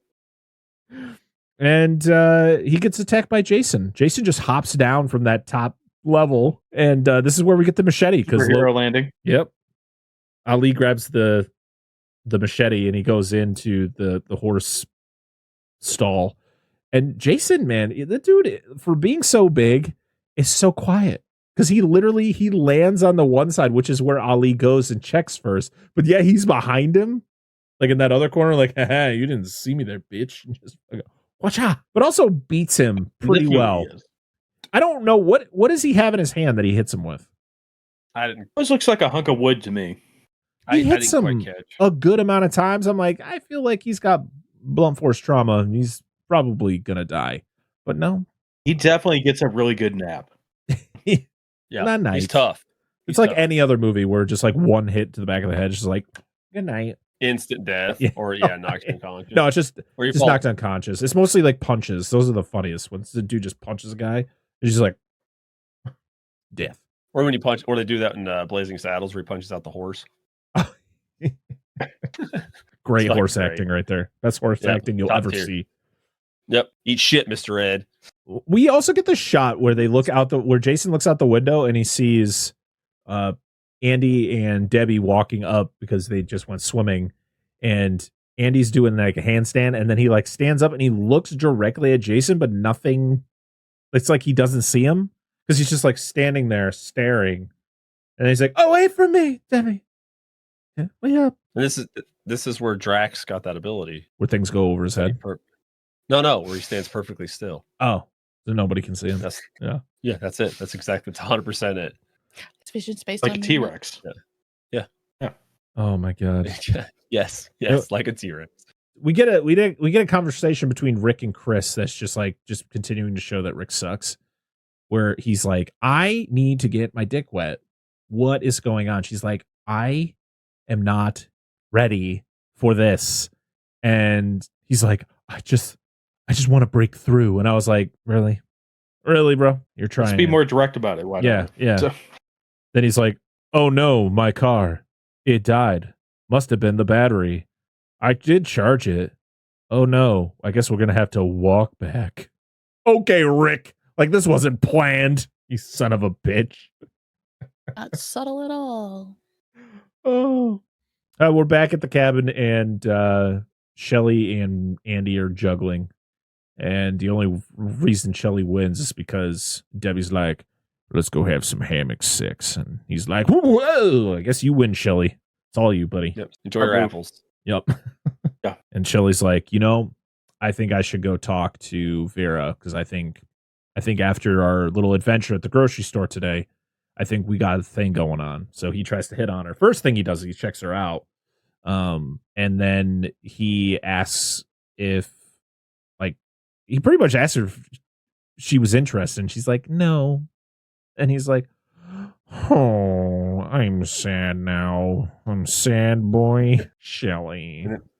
And then this is where she's like, hey, give me a minute and then we'll talk. And then she walks out and he's like, ugh, bitch. Yeah, like what the fuck, dude? Like you're a top tier piece of shit. Yeah, like to be honest, I feel like I remember Vera being so much worse in like prior viewings of the movie, but then I was watching it today and I was like, she's not that bad. She's not like completely like shutting him down. She's just like, no, not right now. She's talk. Mostly like, stop acting like an idiot and I'll blow you. But he's, but again, his thing. He's got to do his pranks. Also, I was just getting annoyed that he was messing with that fire. I'm like, bro, that fire is blazing pretty good. You can leave the fuck alone. You don't have to keep poking at it. Oh, I wonder if I could get the coals to burn more. It's like, dude, the thing is huge. Leave it alone. Fairness to Shelly, he's really committed to his craft, and some people respect that. All right, I guess. I guess in Shelly's defense, I guess this is his passion. If this was like the thing was, he calls himself an actor earlier in the movie. Never comes up again. But I'm like, when he does the prank where he has the axe in his head, that's acting.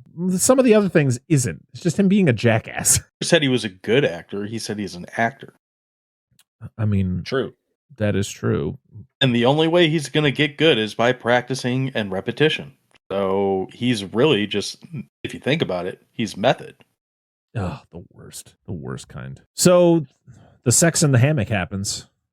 And I guess successfully because she said that was like the best that they've had. And I was like, I just want to know the fundamentals of all that and how that works. That seems. So does Andy. So yeah. How did we just do that? That was very I'm proud of myself. Pat on the back. I'm surprised his back is not killing him. He's like, it 100% is. I mean, It gets there. Don't worry. It gets there shortly. So I was gonna say it's about to really hurt. He about to find out. She says this is the best they've had, but it's probably the only they've had. No, she's pregnant. But does she say it's his? I feel like we're just assuming She it could have is. stole it. She could have stole it. I don't think that's how that works. What? could be. No way. You've had 3 kids. You have to know how that works. Wait, Hey, how does listen. it work? Someone explain. No, I'm just kidding. 3. Listen, guys. Do we need to explain? you go the to birds and bees Walmart. now? Then you I- run. Yeah, listen. I'm 3 for 3. So as far as I'm concerned, my experiences may not be many. They're always successful. The odds are ever in your favor. I said depends what your end goal is, but I just wanted a back rub. Listen, Linda, that's my line. Oh God. Moving on. Chris finally tells Rick about the incident, and to be honest, I mean, how long have they been together? Probably. Has it been long? You think? Has this been a Are they long together? relationship? Huh? Are they together? actually together? I don't know. Who knows? He acts like they are. She kind of does, but she tells him about the incident, and we then get this weird flashback retelling of she got attacked by Jason 2 years ago. Maybe. So before part 2, when Jason didn't look anything like this. Jason had hair, by the way, in part 2. For anyone who wants to remember that. This You Jason can grow hair out in 2 years. That's not that unbelievable. And then cut it off in one day. This is totally good storytelling. I don't know why you're trying to shit all over it.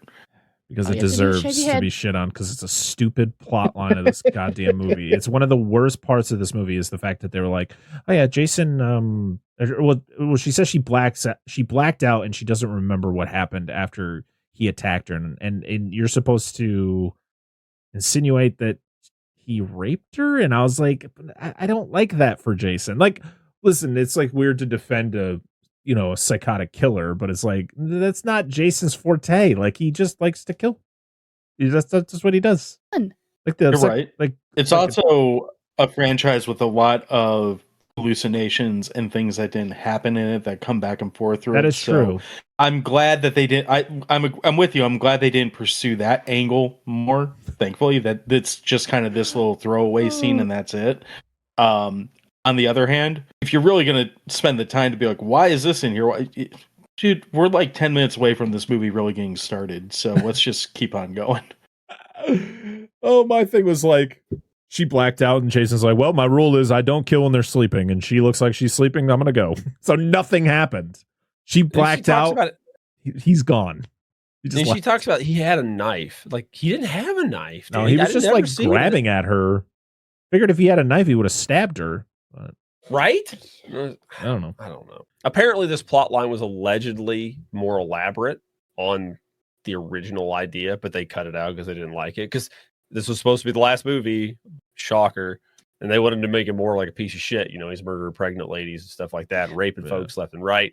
But they just like, that's kind of stupid. So they're like, no. Yeah, they truly wanted you to hate Jason, but hey, That worked out well.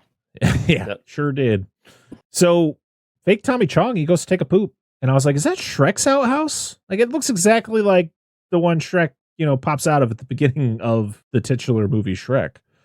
Yes. It's got the moon-shaped carving out of it. I Was just there want to an be the onion? person who just walks up to that thing. Is like, hey, is anyone in there? As they're looking right into it, like a window. Excuse me, are you done? Don't forget to wipe. Don't be like He doesn't Harold. sing. This guy He doesn't sing and talk about enchiladas. Oh, boy. Oh, damn enchiladas. Exactly. He's no Joanna, man. So I will say this because apparently you don't like part 5 from the sounds of it, or not a fan of it. I mean, in the big scheme of things, it's a Friday the 13th movie, so it's one of the like 12-ish best movies on the planet. But in the Fair. franchise, it's lower. Yeah, I love 5. Like I used to hate it, and then like I watched a video that gave me a new perspective on the movie, and I'm like, okay, yeah, I get it now. I don't like the fact that Jason's not in it, but like I actually like the throwaway characters more than I do in most of these movies. So, even Enchilada Guy. I mean, I feel like this is a whole franchise built on throwaway characters, and I'm here for it's it. true. So No, I'm just, nothing wrong with that. We do get a fun line though that kind of fits the scene where he's on the shitter and he takes a pull from the joint and he's just like heavy shit, and I was like, ha, ha, ha, ha. Good one, bro. What if it was a laxative? What if weed was just a laxative? It just made you shit inside out. And I would be not on this recording at the moment. Oh God! It just runs away to the bathroom. It's like after Leave the drinking microphone coffee. on just in case. You just hear it in the Hear background. the plopping. It's like somebody throwing mud at a steel wall. I went to a Trying to wedding add some one realism to this. I went to a wedding one time where the priest preacher whatever didn't turn his Got himself? microphone off, and he went Oh. and had to go pee. He's like, "Oh." You can hear him from the bathroom. When he did it, like, did he "That's scream, "The not-" power of Christ compels you"? No, but it would have been funnier if he did. Take this. If I was a sinners. priest, I would use that line constantly for all kinds of things that are not necessary. Yep. I just start You get a yelling at ticket from a randomly. police officer. Start yelling yeah. like, "This man's possessed. He's the devil." Just start. I would go out in my full like priest get up and be like, "I need an old priest and a young priest," and just start. It would be bad. I'd be kicked out pretty quickly. I'm I sure. just start like the cop walks up to the window. I'm just got tubular bells blasting on my. Yes, can I help you? Yes. You have to have a hat. Like, Do you know how fast you were going, sir? Speed 666 of Christ. was the last one I saw. And I was like, oh my God. It's we're impossible. going to an exorcism. If I don't get there quick, this child might not make it. Oh, so many You good could even excuses. throw. You could pull from so many movies. You could be like, "I'm on a mission from God," and they might actually believe you. So Yeah, That's true. So Shelly pranks Vera, and this is where she's like, I would have liked you if you just didn't do this shit. And again, immediately he gets called out and then turns into, oh, well, whatever. I'm just gonna go sit on this bench and look sad and look back at you as you sit on the dock. And like, scuba gear. Shelly. An Eeyore, dumbass. No, I'm just kidding. Sorry. But this is where we see the mask. He has the mask. And he goes and investigates the barn, and then it goes to the next scene. So Vera finds Shelly's wallet, and inside the wallet is a picture of Shelly and his mom. So you're like, oh, what a good guy. He's got a picture of him and his mom in his wallet. But then she drops it in the pond, and I was like, no respect for other people's property. I mean, I get it. Shelly isn't the greatest person, but like, at least respect his wallet. What are you doing? It was an accident. Sure it was. Then she goes to... It was a very plot-based accident. We had to get her near the water. She was so far over, though. She was on that dock, and where she ends up is like on the other side of that little spot. The tide had clearly came in this clear, like, in this, hand-dug pond that they made. Tide's really wicked today, guys. It's just like somebody in a board Just still. making waves. Literally still. You can see him off frame, just kind of, batting down, like with a big board, just smacking the water, trying to get something moving. So, Yep. So she looks up and she sees somebody walking on the dock, and it's got the mask on. So she thinks it's Shelly, and she's like, "I'm sorry, I didn't mean to do this. I got it right here." And she's like, I think "Oh, it's Shelly, but he's like a solid 2 feet taller and clearly not Shelly. well, it all clicks at one point where she's like, taller. you're not him. Who are you?" And the whole time Jesus is like, I love how he has to hide behind the pole to like steady his aim. Shoots the harpoon right into her face. The last thing he says to her is, "We don't accept food stamps." He just shoots her in the eye. What the fuck? What? I love how he walks away though, because he shoots her in the eye, he kills her. That's fine, and he just walks away like he just skipped a stone off the dock, and was like, "All right, I'm gonna go in and make a s'more or something." Yeah. He's so nonchalant about it, and it is just fucking great. It made me laugh this time around, where I always complained about it. I was like, he just and then he looks up at the house. He's like, I smell sex. I Things smell like sex and penis." candies. Yes, I saw sex. Thank you, both of you. Thank you. So Dang it, now I got the song stuck in my head. After the hammock sex, she has to take a shower, and I love what he's like, "What are you doing? Taking a shower? You should try it sometime." I think she's charming. I like her. She's great. She's witty. She likes little crackbacks that fucking Andy being a little bitch. And the actress, Reese Fangoria. Yes, which had an article about Tom Savini and an article about the 25th anniversary of Godzilla. Shows how old this movie is. The funny thing is like I stated earlier, she stopped acting after this movie and became a news lady, and she was like, yeah, it was slightly embarrassing at first when like people would find the clip of me nude in this movie, but then after a while it's just like I would just watch it and admire it, like, damn, I looked good back then. I've seen interviews with her where she said literally every job, every station she worked at, she would get as soon as people realized who she was, she'd start getting fan mail at the station like daily because of this movie. She deserves it. Yep, she does. Yeah, I'm not arguing it. So, and I also kind of hope that she has a business card that says news lady on it. That would be awesome. Yes. That's what I mean, why wouldn't you? Not journalist, not television anchor, news lady. News lady. Do you think I'm professional or something? Do I look like I'm professional?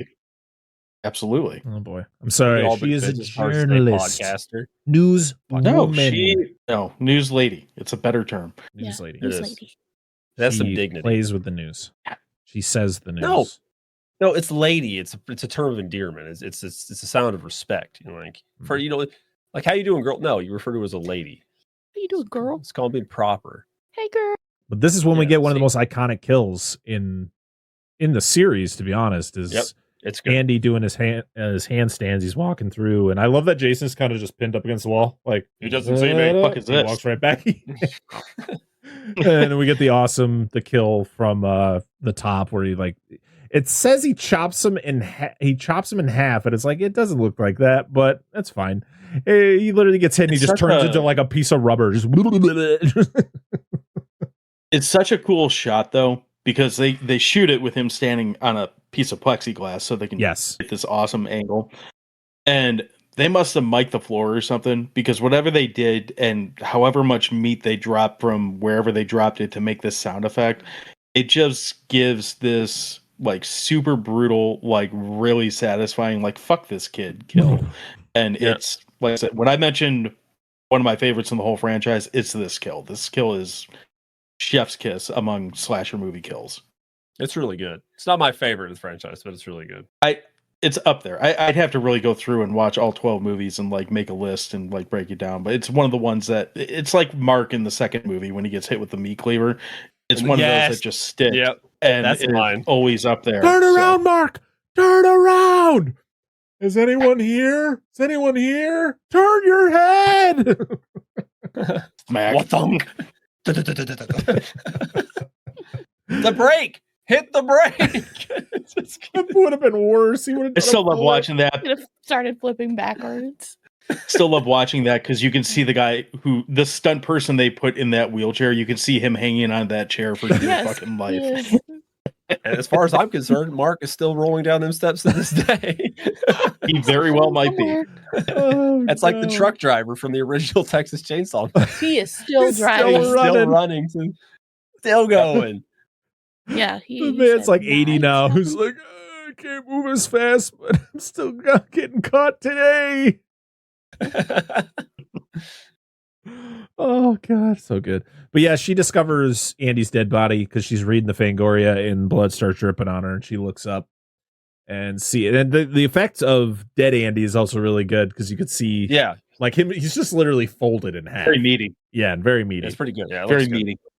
Be like, slap her some barbecue sauce, throw him on the grill. It looks pretty tasty.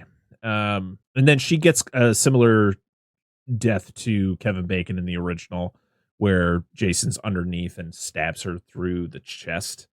I guess it was so hot when they were filming the scene that it like caused the rubber to flex more than it should have, because it like the knife should have easily just gone through, but it was so hot that it couldn't break. So that's why it like comes out so far before the knife actually. I kind of like that. Yeah, it looks good. Yeah. Actually, kind of like that. I don't know what it looks like to stab someone with a machete, thankfully, but I kind of like that it looks all stretched out and like gnarly like that. I'm not saying it necessarily adds more realism to it, but it definitely differentiates it from the Kevin Bacon scene, and it does kind of give it a little bit like just a little bit more gruesome and a little bit more gnarly of a feel than what you get if it had gone through clean. So we get more 3D. We get 3D popcorn. Pop, pop, pop, pop, pop, pop, pop. And I love this where they're like, oh, did you hear the screams? It's like, oh, it's probably Debbie having an orgasm. He's like, yeah, it was good. It was good. And Chuck's like, why don't you scream when we have sex? She's like, well, give me something to scream about then. I was like, yeah, got him. That fucking hurts, dude. That hurts. Got him. It lands. It's a good line. It lands well. No, it is. It is. But it's the funny thing, the power goes out. He gets sent down to go check out the breaker, and I love he finds like a dirty calendar on the wall. Great, nice. I'm gonna rub one out to this. Fuck yeah. So Chili's upstairs. She's prepping everything, and she hears a knock at the door, and it's Shelly, but she thinks it's a prank because that's all he's been doing the whole weekend is just pranking them. So she doesn't believe that he's actually dying as his throat slit. And he's also been dying for like an hour at this point. So like, how is he still alive? Kind of in the right not to believe. Yeah, like I don't know. Yeah. What's the passage of time? No. Well, okay. So when we covered this movie, we made this point about the biggest problem with Shelly is not that he's a fucking goober. It's not that he's sad, as you call it. It's not all the other things that you can give him shit about. The biggest thing that sucks about Shelly is he's the character in the movie, outside of Rick and some of the other people that die that are pricks. He's the character that his death doesn't pay off. His death isn't off, like whatever happens to him happens off screen. And then he just kind of goes in to Chili and is like, and, takes a dirt nap on the floor. Like, it's not a satisfying kill. At least like the majority of the kills in this movie, they're kind of cool, they're kind of gnarly, they're gross, they're whatever. Shelly's is just like, okay. Yeah. And that's the the one one him being the go ahead, sorry. No, I would just say that's the one I would have wanted to see the most. Like I want to see Jason and I kill think Shelly. and I think if they had done that, and again, even if it was just them cutting his throat, because that's presumably what happens, even if that's all it was on screen, I think people would be less pissed off at Shelly as a whole because at least he got a cool death. This way, he just dies like a punk. So. What if he was trying to make? I'm gonna do this joke, and it's gonna be like a realistic thing, but he like took it too far, and he ends up offing himself. It wasn't even Jason at all. Like, look at this dumb. I would love that. That'd be hilarious. That'd be so funny because that would have done be like karmatic justice, I guess, because of how much he's fucked with everybody else doing that. So I don't know. Or like if he did that and Jason thought he was already dead, then he got up and then killed himself somehow. So yeah, there you go. I'd be down with that. So the final like 25 minutes, or like I don't even know how much time is left of this movie, but like it's mostly Jason going on a killing spree because we then get Chili discovering, oh shit, Shelly's dead. Her boyfriend's dead in the basement, throw him against the panel there. He's dead. So unfortunately, he doesn't have a line like "He's killing me. He's killing me." We have to wait a whole he's killing me. That's my favorite. He's killing me. No, we just get. Oh my god, Shelly's I never really knew what was happening because he doesn't announce it. Yeah, but I love the casual walk around the house. Right. Oh my god, Shelly's dead. You know what's great about when they do that is how the score cuts in because she'll say like Shelly's dead and then you'll hear the burp, burp, burp, burp. She'll take 5 steps. Shelly's dead. Burp, burp, burp, burp, burp, burp. And it continues like that until Harry Manfredini's in the booth like now. We got it. Perfect. Oh, she gets a hot poker to the stomach. It's a pretty gnarly kill, but like you don't really see much. You just see it kind of come out of her back. My favorite one of my favorite kills is coming up. This is where I determined, like we talked about it earlier, you're not coming into a Friday the 13th movie going, I am expecting pristine acting and plot and all of that. But Rick sucks. Like Rick is not, like Rick's actor, not good, like even in the slightest. His line delivery is so wooden. it just took me out for a second. I was like, can we get back to like Chris or anyone else? Like Rick is just like, I'm gonna go check outside. Hello, anybody there? Shelly. I'm like, oh my god, dude, put some emotion behind your lines. And and it's, the next thing that we see is him get his head squeezed and his eye just boop. It's great. I do like the eyeball for that homeless dude. That is, yeah. Oh, too. Yeah. My favorite thing though is that Chris like walks out the door and she's like, Rick, but she doesn't like move. She just we just stand in one spot and just yell somebody's name and then just like, I guess he's not out here, and walks back in the house. As Rick is dangling by his head directly next to her. Yeah. So getting choked out. Yeah. And then like she's scared, she's getting chased around, and then she goes outside and the body of Loco drops from the tree and she screams, and I'm like, she doesn't even know who this guy is. She never met this dude. That's one of the best parts about it is you got to think she's like, what the fuck was that? Like, who was that? That wasn't anyone I know. But then she starts discovering her friends. She finds Deb in the closet she's hiding in, and she actually looks like genuinely like concerned for her friend. Like that was her friend. But she does something that not a lot of final girls would do. Is they like, you see that Deb was killed with a knife to the back, and she takes that knife out, which is like something that I don't think happens a lot in these movies, where it's like, oh, I'm just gonna take the murder weapon from my dead friend and go after this killer. And she actually stands up to Jason for a good amount of time. Like she gets him. She stabs him a couple times. I do love when she does. You're skipping where Jason goes against his greatest enemy in all these films, which is Windows, and hurls Rick's dead ass at her right through the window. Oh, like, that was great. He's like, remember that scene in the original where he threw that dead body through? Yeah, we're gonna do it again. But instead, Jason's gonna be like, they do it in every movie, and it's fucking great. Every movie, it's like every cabin has to have a giant ass window for as soon as you see that someone's going through that fucking window. I just love that he like pretty much walks up to the windows like, I'm here now. Time to play. It's the one where he's like, yeah, like kind of chimpanzees in a little bit. So yep. Oh god. And it's pretty much her running around trying to escape him. I do like when he pulls the knife out of his leg after she stabs him and he fucking just throws it into the door. It's like, damn. Yep. So what the hell does this note makes no sense? Is that a Q? Yeah, what is that word? I don't know what that means. I don't know. We're gonna skip that. Google one. Translate. Test chat GPT. She goes outside. This part annoyed me. She goes outside and just stands there, looks around, and doesn't just go straight for the van. She waits until Jason gets outside so that she can attack him again to then go to the van. I was like, no, just get. What the score told her to do. She was listening to the cue from Harry Manfredini. So boop, boop, boop, boop, boop. Time to run. Gotta go. Boop, boop, boop, boop, boop. Okay. What's the stop cue? What do I do then? Boop, boop, boop. Right. Stop and look confused. Oh. She gets to the van and she starts to go. And of course, we all know that there's no gas in it because of earlier. And she stops. Of course, the van dies right on this rickety bridge. And I'm just like, oh, okay. So she's going to get out. She's going to run away. No, she stays in there because there's a reserve tank.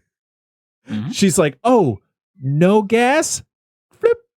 Reserve. But guess what? That goes nowhere because the van's starting to fall through the bridge. Wait, do these vans, Dan, have reserve tanks? In theory. Because you could get them, because these vans were by the big three, Chevy, Dodge, Ford, were all based on full-size pickups, which you could purchase reserve tanks in. So in theory, yes, that was an actual thing. There'd be two filler necks. So yes, in theory, this is real. All right. I physically laughed so loud when I saw her flick that reserve tank. I was like, what the fuck is that? Dude, no, I'm like, but I mean, if it's real, then I guess it's not as funny. Yeah, well, I mean, it's still funny. It's like, but that's because it's not. It's that is like it's funny because it doesn't work. Yeah, but it also subverts your expectations because you would think, oh, I'm gonna get out of the vehicle because it's out of gas and run off, or stay in here and die. But she's like, nope. And then it's like Bridge is like, nope. See you She's like, later. nope, I'm gonna use the reserve take and still stay in here and try to die. So I do love though, before we get to that part, and she's driving the little bit of road that she's able to, and Jason's just casually standing in the middle of the road and then just goes, oh, out of the way. it was a barrel roll. Nailed it. So yeah, we get the final barn fight. He gets his, this I think this is the first time he actually uses a machete, right? Like this is like No, because he used it on what's her face in the hammock. Oh yeah, and he uses it on what's his name in the wheelchair. Andy. Yeah. No, he used a I meat thought that was cleaver on Mark in the wheelchair. Used it on Andy though when he hacks him down in the hallway doing his stupid handstand. Right, you're right. Yeah, gets Most right of in the two, he rough. has an axe Yes, it's been a while. or whatever else he can happen to find. So, all I know is this barn fight is pretty awesome. I love how she just literally bonks him on the head with a shovel. All I could hear is bong, like that cartoonish like head hit. He's like, oh, some birds. That's when she was like a walking around. bonk. Yeah, yes, like cartoons and shit. yeah. Yep. Yeah, she throws the noose around his neck and just throws him off the side of the barn. You're like, oh, okay. That was a quick and easy death. She goes downstairs and takes the wood plank off the door to open it up, and he's just there. And then he wakes up, and then he just casually is just like, yeah, I'm a beast. Freaking takes that thing off. I love how he just brings himself down with one arm. Gotta fuck with her. Oh, yeah. And He's a stout lad. this is when Ali shows up, and you're like, oh, he's dead? Or he's not dead? Oh, okay. I guess so. Yeah, he's but about to be. yeah. I love how they bring this character back for him to last literally 3 seconds.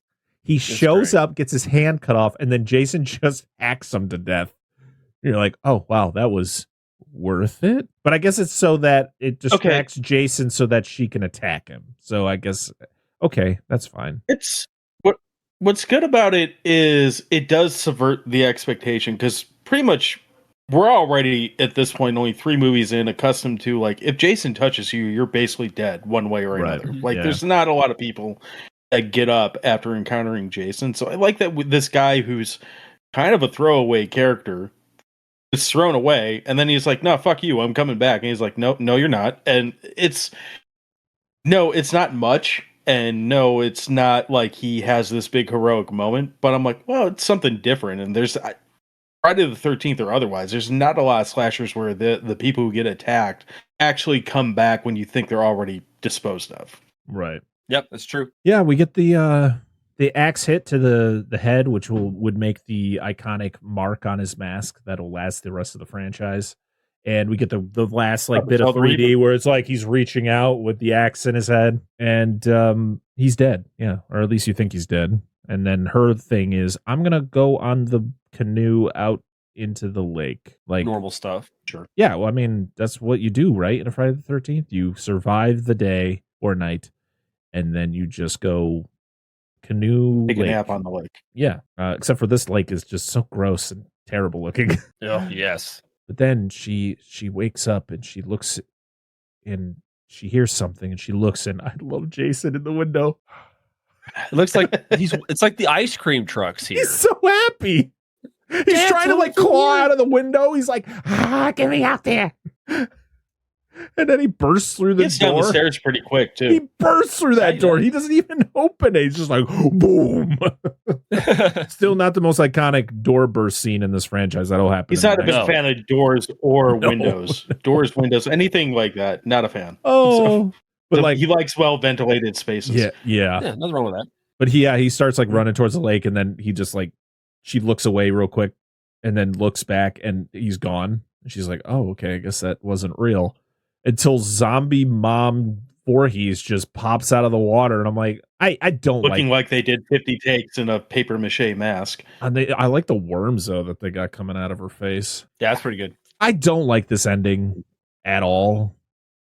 I like the vision of her seeing Jason and him like looking like he's gonna come after her, but then it just not just end, but like her realize it's a vision. And then realize, like, then we get the scene with the cops and them bringing her to the hospital, and she's like losing her mind. But the whole zombie mom Voorhees thing, I was like, why? because they did it before. All right. You got to keep the trend alive, baby. Yeah. And 3 movies deep. I just love the cop who like throws her in the back of the car. She's the only survivor here. And she's just like, she's literally losing her mind. And he's like, man, get back. I know. You would think you would, I don't know, maybe let her calm down for a second. So, no, in the back of a squad car, locked in. No problem. No, other cop, there's like another cop in the car and he's like holding her against the seat because she's like, I mean, like losing it. More realistically, don't you think one of the paramedics would maybe take her? Yeah, not the cops. Yeah, you would think so. She's got to be injured, right? You would think she'd at least be getting checked out. Like, yeah. Oh. But then we get the. That's not how we do things in Crystal Lake. Fuck these survivors. So that's right. Yeah, exactly. We get the awesome theme playing over the final credits, and that's it. That is Friday the 13th, Part 3. What's up, you beautiful chuds? It's BP from the Let's Talk Horror channel. Now, are you like me and you absolutely love horror movies, the genre, and everything that it has to offer? Well, if you are, you're in luck, because we have a podcast that's available on any podcast platform on audio version, or you can go and watch the video version of it on our YouTube. Talking about our YouTube channel, I also have a morning show I do every single Saturday at 9 a.m. live, where I go through the week's best horror movie news. As well as that, we are available on all social media platforms. Listen, if you love horror and you love very honest, in-depth and passionate conversations about it all, then you will love the Let's Talk Horror channel.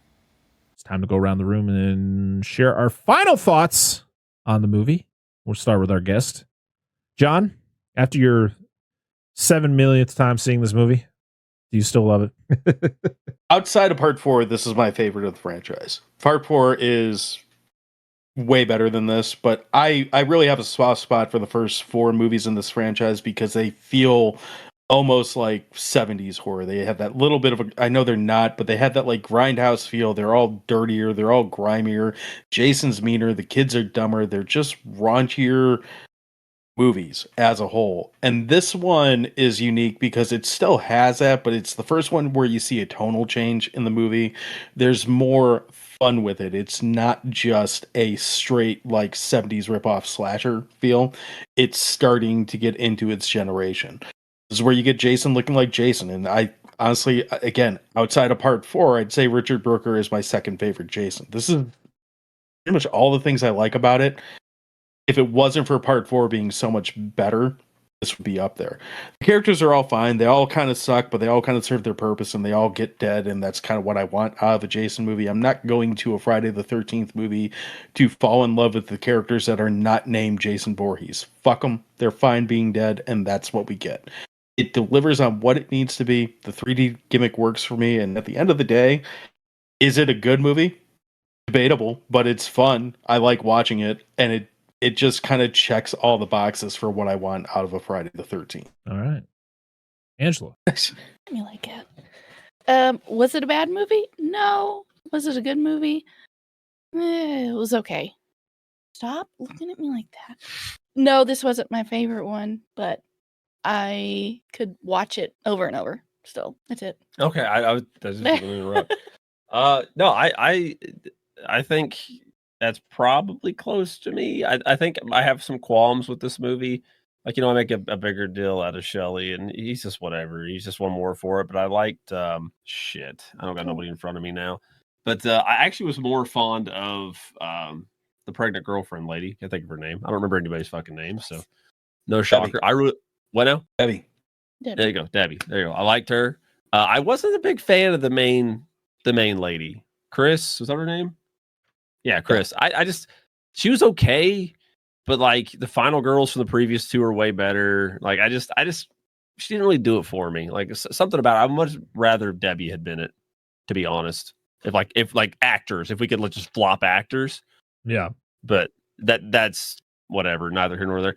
But the kills are fun, like especially Andy's kill. I really like that one, and it's I like how close these movies are to one another. Not counting the first one, there's a little bit of a gap there, but like 2 to 3 and to 4, they're all like really like time wise really close to each other that I remember. I think 4 is another one of those. It's like really short after this movie. It's like the same day. weekend. It's the next day. It's Sunday. It's basically part 2 is Friday the 13th, 3 is Saturday the 14th, and then 15th. So yeah. The first 3 these 3 are right next to each other. Yeah, and I always like that about these first 3. And these are ones that I could just watch all of these together. And it's for me the tipping point for this franchise personally is after 6, which I still enjoy some of them, but they're just, for me, I just think the quality goes down a good chunk. But yeah, these are great. 3, again, not my favorite, but I would no issues just watching it. Just throw it in, watch it, have a good time. Like very little nudity. So if you if you don't mind your kids watching stuff with some language and some violence in it, you could do this. My kids sat through most of it or a good chunk of it. But yeah, it's good stuff. After my rewatch, I enjoyed it a lot more. I still have my common issues. The whole assault angle with Jason and Chris, it just always was like, why? This did not need to be in this movie. And I still just can't get behind Shelly. I just think his character is just, other than him giving, like, he's the reason that Jason gets the mask. But other than that, it's like he's whatever. Like I wanted to like him more, and I just couldn't, because all I got was sad boy the entire time. Like, woe me, feel bad for me, even though I'm the one doing the stupid shit, and I didn't. I'm sorry, Shelly. Other than that, I enjoy the kills in this movie. I think Jason in this is terrifying. Other than his casual walk after he kills Vera in the pond, I think that one always gets a good laugh out of me. It's just to play baby elephant walk or some shit while he's just...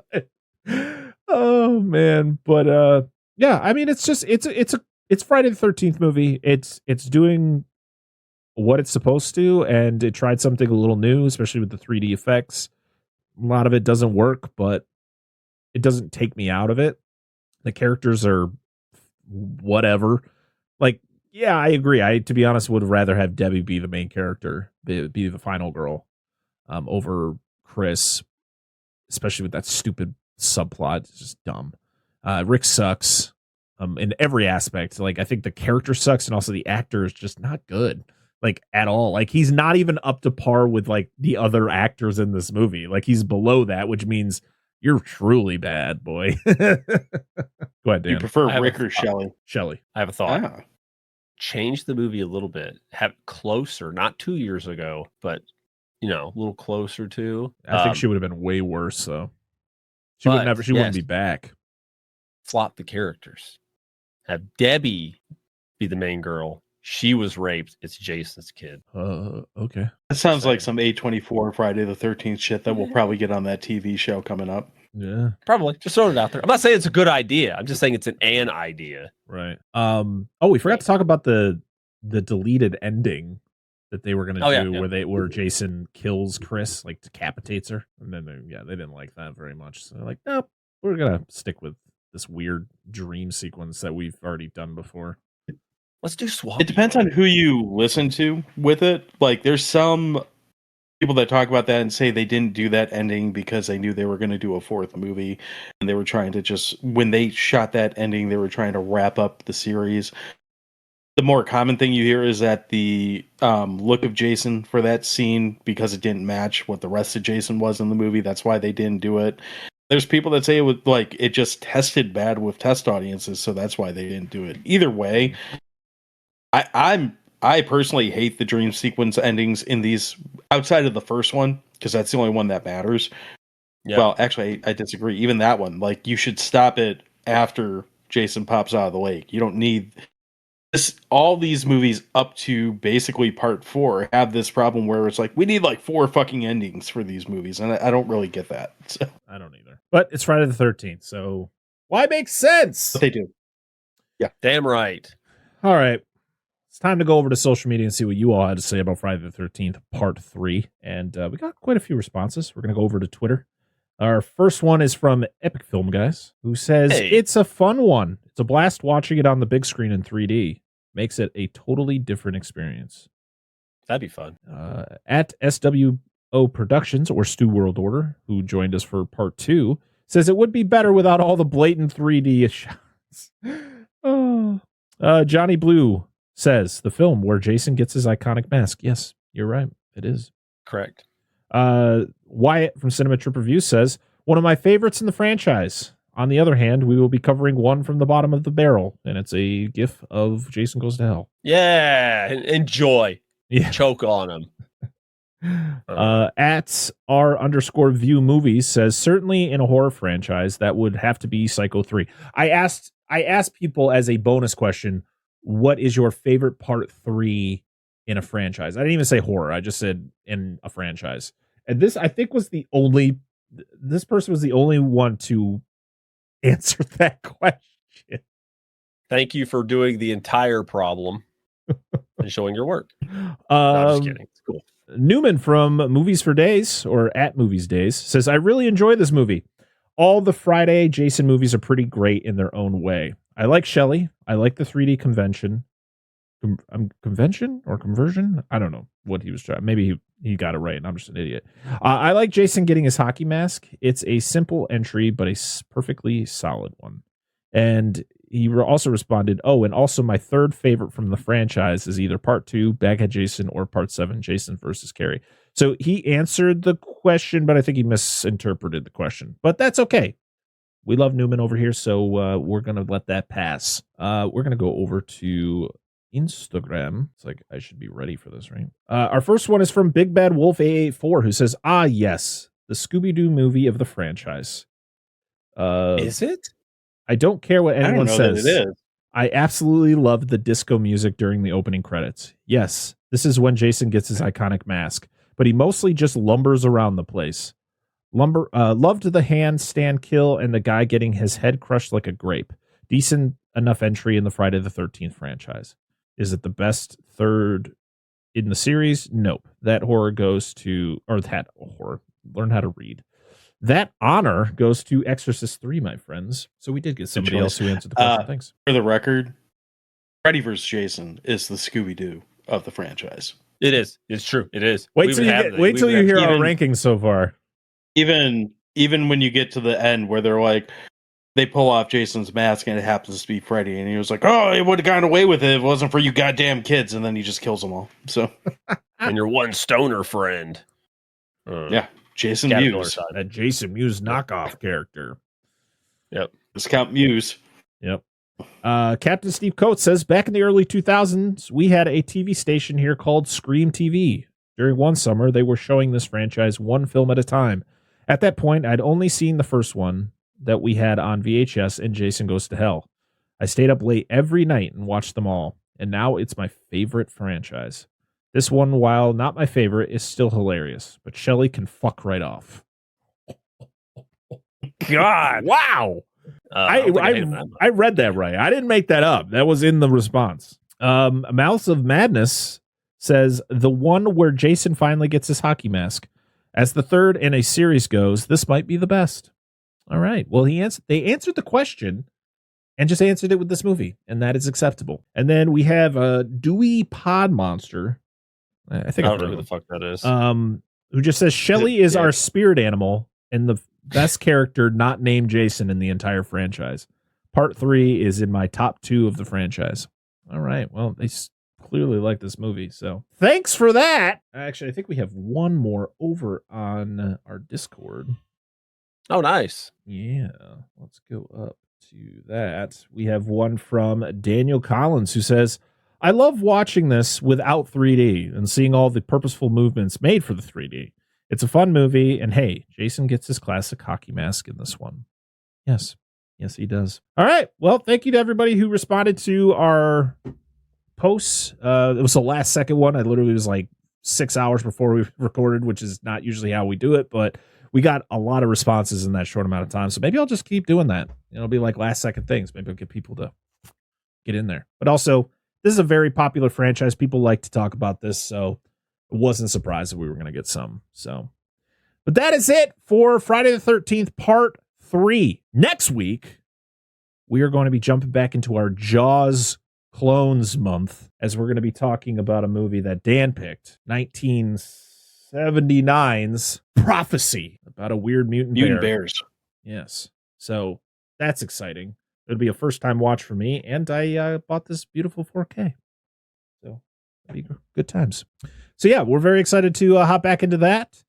And now it is time for John to tell everybody where they can find you and your show, Dewey Podmonster. So we inhabit a little place called Dewey Lake, which is in a different state. Now, we're all over the place. You can find us on social medias at Dewey Podmonster. If you're listening to this today on Friday the 13th, we also will have a Friday the 13th episode. We're up to number 6. Go back on whatever platform you want, and you can listen to all of our old crap, including parts 1 through 5 up to this point. Our show's on every major podcast platform. We're on YouTube, which is, no one watches there, but you can. If you want to see our ugly faces, that's where you can do it. And we're on the You Run Podcast Network. So you can go there, check us out, find all of our old stuff, new stuff, and everything upcoming there, as well as all the other shows there. And if you want to find us on Blue Sky, which is my preferred social network platform because it's less weird for the moment, that's the only one where we have a different handle. Our handle there is crap.town. Okay. Yeah, love it. All of the links for Dewey Podmonster will be down in the description. Also, I'll be putting You Run Podcast the website down there too, because there's a lot of great shows that are on that network that you should check out. We're friends with a few, so we definitely want to share the love over there. So yeah, John, we appreciate you being here. It was a lot of fun having you back on. And thank you for joining us last second. It was a tough one, but we made it work. And almost 3 hours later, we're still doing this. I mean, you can have me on at the drop of a hat for Friday the 13th and like 5 other movies I could probably talk about for 3 hours without watching recently. So yes. Oh man. Well, we seriously do appreciate it. So make sure to follow Dewey Podmonster. Make sure to check out the show. It's seriously it's not your atypical movie review show. There's a lot. It's a show about consumption, which is perfectly fitting description of the show as they describe it themselves. So definitely check it out. John and Sean are great conversation. Try to do a ratio of one movie you've heard about, and then we alienate our audience for the next 2 months. People should listen to your show just based on the fact that you did an entire month of Gary Busey movies. So I agree. That was fun. Yes. Yes, absolutely. It was to listen to you talk about a movie about Gary Busey as a dog was a wild time. I don't even think I ever have to watch the movie. I felt it through your guys' conversation. You probably shouldn't watch it. It's I mean, if the highlight of the movie is he goes to the biodome as a dog, then I've already done my job expressing how good that movie is. So there we go. As for us, you can find us on our LINKTREE/Dissect That Film, where you can find all the links to our social media, to our Patreon, to our merch store, to everything Dissect That Film. Just go to our LINKTREE. It's in the bio of pretty much every social media that we have. We are pretty much on every social media. We're still on the one that everyone hates. We're still on Instagram, Threads, Blue Sky. So we're all at Dissect That Film all over the place. Well, Dissect That Film Pod on Instagram and Threads because hackers. But we're back. We're back, everybody. And our Patreon, for $1, you can join us over there and get early access to episodes. We have fully uncut episodes where you can literally listen to everything we talk about, even when, even the stuff that gets cut in the later versions. And you get them up to a week early. So that's pretty cool. I feel that's worth it. And we have other things in store for the Patreon down the road. So if you would love to support us there, please do. If you can't do that, make sure to go to your favorite podcast app and drop us a 5-star rating, because that is definitely something that helps our show out, gets us in more people's ears. And, it just makes me feel good. And if you like watching podcasts, make sure to go to our YouTube channel, because we have a video version of the podcast where you get to see all of our faces. And sometimes I throw clips and other things into the episode. So check that out. YouTube.com/Dissect That Film. Make sure to like the video, subscribe to the channel. It's all free. And my favorite thing is leaving us a comment. I love reading your comments. I love answering, questions you have or all that stuff. So make sure to go over there. And we have a second show called The Monster Zone, where once a month we spin a wheel of monster movies and we talk about whatever one it lands on. We do 2 episodes a month though, because the first episode is our Out of the Patreon Vault episode, which is an older episode that was just part of the Patreon, but now we're releasing them all. To be honest, I don't remember what that one is this month, but it's a good one. So you should check it out. The second one is going to be on 1980s Humanoids of the Deep, or Humanoids from the Deep. What is it? From the Deep. From the Deep. Yeah. I have that. I just bought that. Yeah. I just bought that Blu-ray too. So, very exciting stuff. We have Mikey over there as our 4th host of the show, who also created our wonderful new logo, which I'm going to be getting at some point. Would like to slap that on some merch because it's awesome. At least get some stickers. That logo's dope. So check that out. Dan's got a podcast too, where he talks about Magic the Gathering. I've been busy. Stop saying no. It still exists. I haven't, even if you haven't recorded anything. It's okay. There's other episodes you can listen to until to catch up until he gets back into it. Okay. All right, everybody. We've been here a long time. I think it's time to get out of here. But the lastly, see, unlike you, Sean, when I fuck up, I just keep it in. I'm John. I'm John, not Sean, right? I did. Did I say Sean? I'm sorry. I think you did. You said Sean. I probably it's did. okay. Leave it in. Leave it in, and you know what? Sean will hear it, and he'll take offense because he wasn't able to be here tonight. So it was supposed to be a joke, and I fucked it up. Okay, cool. Well, lastly, I know. Lastly, I want to thank everyone who supports us over on Patreon. We have Billy Joseph Jr., Bucket of Chum, the Shark Movie Podcast, Corey Morissette, Daniel Collins, Jordan Champion, Rudy5453, the Flicks and Friends Podcast, Angela, Anna Presley, Dan of Dissect That Film, Doom Generation, Eric Stein, Jason, Robert Stewart, and the Baron's Hideout Podcast. Thank you all for supporting us over on Patreon. And thank you to everybody else who just supports the show, period, because without you, this show wouldn't be a thing. So we appreciate all the likes, shares, all the support. That's the main word. We appreciate your support. And that's it, guys. That's it. Until next time, I am Brett Parker. That is Dan and Angela. And that is John of Dewey Podmonster. And this has been another episode of the Dissect That Film Podcast. We'll see you all again on the next one. Bye. 3D goodbye. Whoa. Brother.